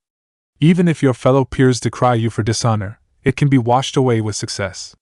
Feed whatever pride you have to the dogs. Kakashi follows up. Indeed. Team 7's object is to win. No showboating. No fancy moves. Fight like hell. The two girls looked at the both of us resolutely. They understood what to do. What they expected to do. You're not here to entertain. You're here to win. Don't mind the crowd or anything else except for you and your opponent down in the arena. Oh, Kakashi is reminded of something. Don't forget to stick to the plan. Especially you, Sakura. He turns to me. You helped her set everything up a couple days ago, right? Yeah. Everything is set and ready to go. Kakashi claps his hands together happily. Good. Now we'll leave you two to get ready. Meanwhile, Naruto and I are going to try and find some sweet seats. Good luck, you two. I couldn't help but smile at the two. It was a rare moment that I actually did, but this was a genuine one. The battle is to the strong. With that, I turn around and begin to walk off with Kakashi. That is until a voice shouts at us down the hall. Hey! No motivational speech for little old me? I huff a breath in annoyance. It's been a month of not seeing his ugly hide anywhere that I almost forgot about him entirely. Fortunately, it was just him, as his entourage was nowhere near in sight. Sorry, but I already capped my daily amount of motivational speeches. So all that's left are sarcastic remarks and insults. Which one would you like? TCH, fucking typical. Daisuke looks to Sasuke and her new sword. So I see it's true that you hooked up with him, huh? Then to me. Hey, I hope you like sloppy seconds, bitch. I clenched my fist in my pocket. I want punch his face in again. And this time, I'll be sure to break his nose in. Kakashi notices and puts a hand on my shoulder. Whatever you're thinking, Naruto. Don't do it. You're better than that. I wasn't. I really wasn't. Especially with a person like Daisuke. I grit my teeth in frustration before calming down and giving him a grin reminiscent of a certain fake priest. Do you pray Tsubasa? No? The fuck is that supposed to mean? I inhale deeply. You will. I promise. Tsubasa. Daisuke laughs me off. You're a fucking joke, I swear. You think I'm gonna be scared, huh? I'll fucking wipe the floor off of those two and win the finals. I've had 6 jonins train me for the last month and I've learned more than being under the tutelage of a old has-been shinobi like Kakashi. Kakashi in his usual way, waves him off. Ma Daisuke-kun, haven't you ever heard the saying, quality over quantity? It has its merits, you know. There was a condescending tone in his voice, like an adult scolding a child. Come on Naruto, let's go find seats already. My old has-been legs need some rest, you know. I couldn't hold back an amused snort. As I walk past him, I leave a parting comment. Lord, have mercy. Because Sakura or Sasuke won't. The chatter of the crowd was lively as everyone waited with anticipation for the matches to begin. Hey Kakashi. His nose was stuck in his book still. Where were you last night? Thought I'd catch you at the festival, but I didn't see you at all. He sighs before snapping his book shut. I was busy helping Anko with an investigation. There was a murder last night. What? A murder? During the festival? Need to know basis? He hums, contemplating whether to share before shrugging. Do you happen to know who Gekko Hade is? Konoha's own Kenjutsu master, right? Yeah. He was found dead on a rooftop with his blade completely shattered. There was a bunch of superficial wounds on him that looked like they were meant to induce pain rather than to kill. Autopsy reported that the cause of death was, well, he was partially melted away. Kakashi scratches his head. What? Yeah, there was some black mud residue on him that was extremely corrosive to flesh. It was a nightmare to clean up. My heart skips a beat. Black mud residue? I stop Kakashi just before we exit the tunnel leading out into the spectator stands. Kakashi, did the area feel off to you or anything like that? He thinks for a moment. Yeah, it just felt. I guess you can say like it was cursed. Everything about the area was off-putting and cold. Especially cold now that I think about it. My eyes narrow at each description. I needed to find Miram. He needed to know about this right away. Why? What's going on, Naruto? Do you know who did this? I was conflicted inside on whether I should tell Kakashi or not. But I can only imagine that going over him so well. Oh yeah, I know who did it. It's the physical manifestation of all the world's evils that killed that jonin. Everything would go to hell in a handbasket after that. No, well maybe. Just an inkling, I guess. I'd have to ask Miram to get a clearer picture. Well, you do your research another time. We got 2 girls that we have to cheer on and support. Now hurry up. His hand waves for me to follow. One thing at a time, I suppose. Plus, I didn't exactly know where Miram was in the first place. After we entered the stands, Kakashi and I found the entire place filled to the brim like sardines in a can. There were probably hundreds if not thousands of people packed into the stadium to watch the fights today. It wasn't long before we were flagged down by an overenthusiastic Anko. She had reserved 2 seats for us with the other jonin instructors sitting next to her. Kurenai, Asuma, and Guy were here to enjoy the fights and support the genin. So, did you guys hear? Asked Asuma. Hear what? I reply. All 5 Kage are here today to view the match, he answers with a puff of smoke. For the first time since the Shodaime Hokage called for a summit. All 5 of them are in attendance. That hasn't happened in over 100 years. Anko whistles in astonishment. I'm not surprised. All the genin that made it to the finals are all from the Big 5. I narrow my eyes at the balcony where all the Kage should be. Straight off the bat I spot a familiar mop of bright red hair and green eyes seated next to the Hokage. Well, I'll be damned, he actually did it. Did what? Kurenai asks. The Godame Kazekage.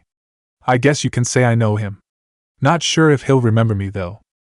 Acquaintance from when you were traveling? Comments Kakashi offhandedly. Yeah, you can say that. Hey, the first match is starting soon. Kakashi, get your nose out of that damn porn novel and watch. Anko snaps his book shut and plucks it out of his hand. But I didn't bookmark where I left off. SHHHH. Anko shushes him. For the debut match to kick off the grand finals, we have Uchiha Sasuke of Konohagakure versus Omo of Kumogakure. The crowd becomes ecstatic at seeing the first 2 competitors walk out into the field. Sasuke had the home field advantage here with the support of her home village. Plus, with her advertised as the last Uchiha after the massacre, there was even more hype built around her. The third proctor that was standing in as an official was a man dressed in the normal blue outfit that Konoha Jonin typically wore, with his forehead protector acting as a bandana. There was a saban between his lips that I noticed he was chewing on slightly. Alright. Anything you two have to say each other before the match begins? Sasuke shakes her head. The dark-skinned teen garbed in a traditional Kyumogakure uniform shrugged his shoulders and spits out the lollipop to the side. Man, I'm glad my sensei reminded me to spit out my lollipop earlier today. What if I tripped or something and ended up choking on the candy?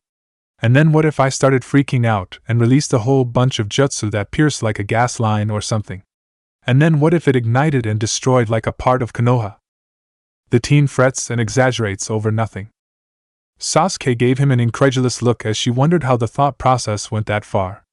Hell, even I'm curious as to how he led himself to that conclusion.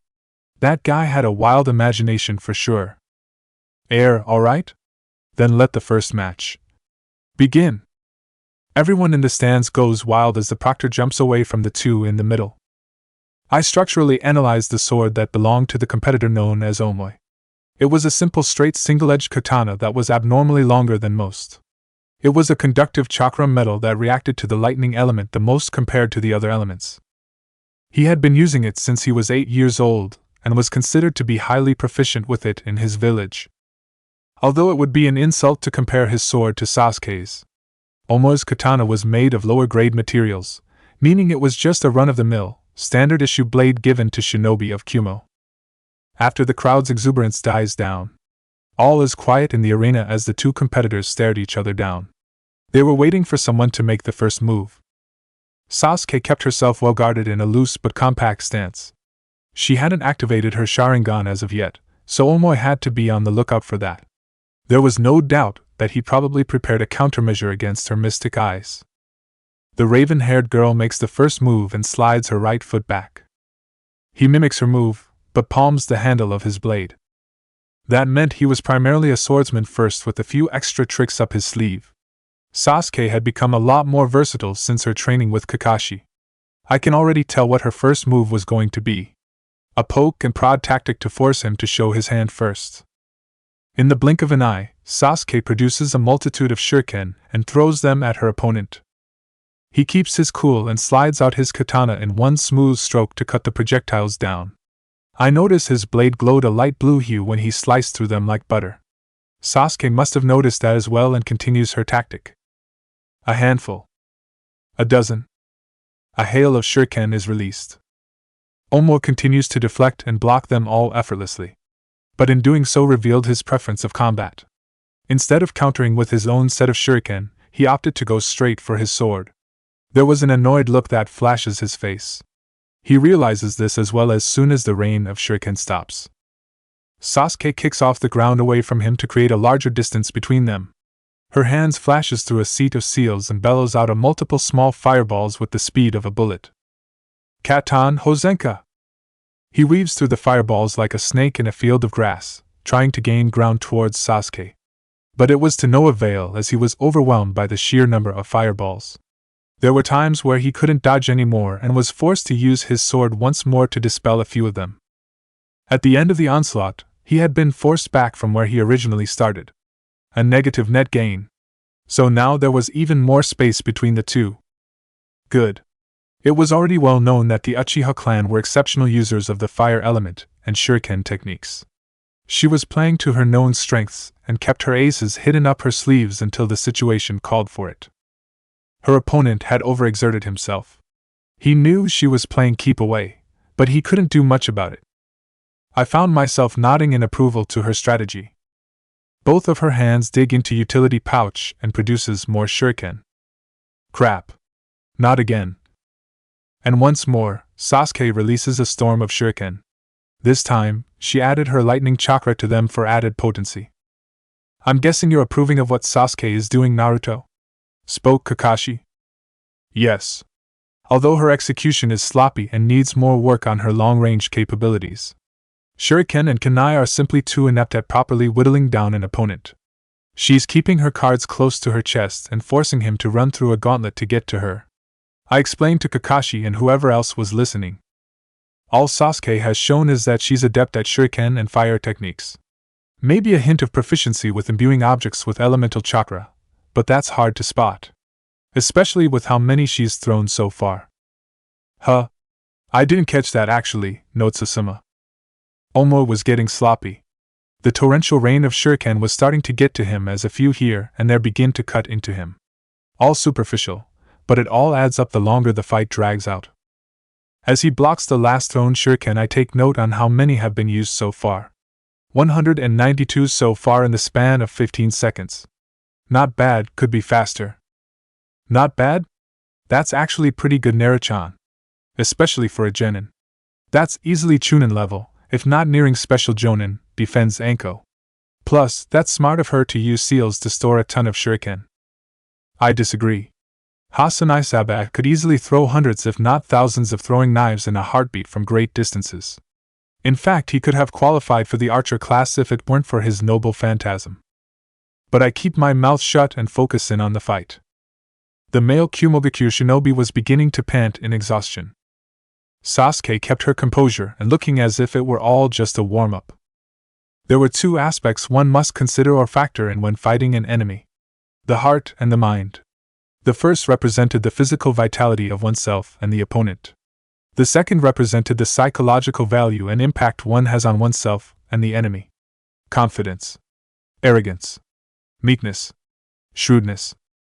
All of them factored them into a battle and molded how a person thinks and chooses their next best course of action. Metaphorically, Sasuke held the high ground position while Omoi was on the lower ground. Therefore, the onus was on him to make the decision to even out the field between the two. With that, he had several routes for him to choose to attempt to shift the match in his favor. His first obvious choice was to rush towards her with his enhanced speed and close the gap.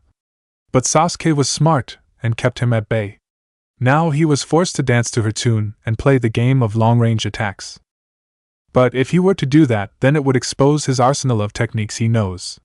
And even then, by the time they crossed the radius of the field, Sasuke would have ample time to dodge. Not to mention she could flash on her Sharingan at any moment and send whatever technique he throws right back with twice the power. All in all, he was stuck between a rock and a hard place. The dark-skinned teen flashes through a set of hand seals before clapping his hands together and pushing them forward. Raiton, Sandaburuto. His hands were encased with a blue lightning chakra. It shined brightly for a moment, before a streak of lightning blasts forward to where Sasuke stood. Raiton, Sandaburuto. The same technique is returned by her at the same time and cancels Oma's jutsu out. There was a brief display of thunder and lightning before it exploded in the middle of the field, creating a sizable crater that could be the size of a house. A veil of dirt and dust separates the two. Omo doesn't take the chance and is already speeding through another set of seals. Raiton, John. His cheeks bulge as his mouth emits a stream of focused lightning akin to that of a laser beam. It cuts through the shroud easily and blows everything away in his field of view. The technique was so powerful that it actually sliced the streets and rocks in the back cleanly in two. Katon, Gokaku! He cranes his neck up and the beam of lightning follows in suit. It pierces the core of the grand fireball and an enormous explosion occurs in midair. The action forces him to cover his eyes and cancel out his lightning technique. A fatal mistake to make. He took his eyes of Sasuke and now he lost track of her. Her sandaled feet lightly touch the ground and she charges at him. In a clean motion, he pulls the sword from the scabbard, turns, and slashes at her wildly to create spacing. She ducks low, dodging it effortlessly, and directs a fist that smashes into his face. He stumbles back a step. His head rears from the punch. Omo recovers immediately and tries to bring the sword for a downward slash. His stance was improper. His feet were too wide. Both of his hands were needed for the swing, but he had made another mistake of bringing his free hand up to hold his nose. Sasuke seizes the opening. Her Sharingan rapidly spinning as she was using its battle analysis ability to its fullest potential. She unsheathes her sword with her right hand to block the sword in a reverse grip. Her sword's edge was made of tougher and durable steel compared to her opponent's. It bites into the softer steel blade, locking it into place. The loud clang resounds throughout the arena. Her left foot snaps out for a kick into the boy's shin. He loses his footing completely. It causes his grip on the handle of his sword to falter. Omoy had his sword in his right hand. A blink. Sasuke chops his wrist, releasing his grip on the sword, and takes it. With his footing gone, he was no longer standing, as he was now kneeling in front of Sasuke with both swords on his neck in a scissoring fashion. It was over. The look on his face had defeat all over it. "Yield," she says. Aye. His eyes scour for a way to escape. His hand inched its way to his pouch in the vain hope of searching for something to pull him out of the tight situation he found himself in. Sasuke inches the swords closer to his neck. Her sword grazes the skin of his neck, leaving a small cut which makes him gulp in fear. I yield. Winner! Uchiha Sasuke! The girl down in the arena releases her hold and relinquishes the blade back to its owner. They both bow as the crowd clapped and cheered in approval. Everyone around me was ecstatic at the prospect that one of their own shinobi had given them their first victory of the day. Sasuke scans the crowd with a smile on her face. All those times training day in and day out had finally paid off. There was an old saying that was preached to students practicing kendo. 1,000 days of training for one moment of reckoning. Her eyes finds me in the crowd. A hopeful look on her face was asking for approval. For recognition. An impassive gaze meets hers. A small grin plays at the corner of my lips. I close my head and nod approvingly. When I open them again, Sasuke's eyes widen exponentially. That came with a million-watt smile. "Excuse me? Are you Emiya Naruto?" A gruff-sounding voice comes from my left. I look, and it happens to be one of Konoha's ANBU agents. A captain from the looks of it with his white coat. I wonder what he wants. "And if I am?" I reply. When I look back, Sasuke was already beginning to walk off now. "The 5 Kage request to have an audience with you," he says with no nonsense. Immediately. I slowly turn back to look at him with a raised eyebrow. "An audience with me? Why so?" I apologize, but I cannot disclose that information publicly. Kakashi leans over next to me to whisper. "Go, Naruto. If they want to see you, then it's better to comply. These are the people you don't want to mess with." I had half a mind to snort. "Fine, I'll go. Save my seat, will you? I'm sure it won't be too long." He waves me off. "Take care of him, will you, Anbu-san?" He nods. "Follow me." I get up with a tired sigh. I wonder what they could want. And where the hell is Miram?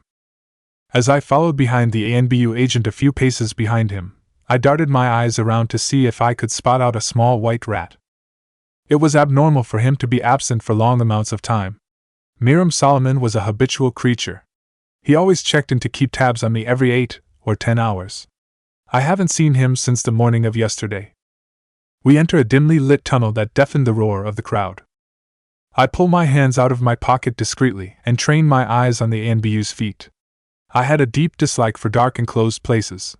It never hurt one to be cautious. By the time we were somewhat in the middle of the tunnel, the man stops. "Is something wrong?" I ask suspiciously of him. He still had his back to me. I was ready to trace Kancho and Bakuya in an instant if he tried to pull a fast one on me. The ANBU captain turns around slowly and pulls back his hood, revealing a kingly white rat on top of his brown hair. "So paranoid, Amiya-kun," it chuckles. "Come now. I thought you would be able to tell that it was all a ruse." "Miram, you ass," I said in irritated tone. "What the hell are you doing? Enthralling an ANBU captain of all people? What's so important that you're keeping it so discreet and secretive?" He wasn't usually so clandestine with his actions. What was he thinking controlling a high-level personnel?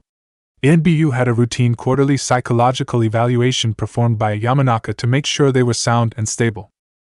"Those blondies have nothing on me and my mental prowess." He brushes off my concerns. "We're being watched, Amiya-kun.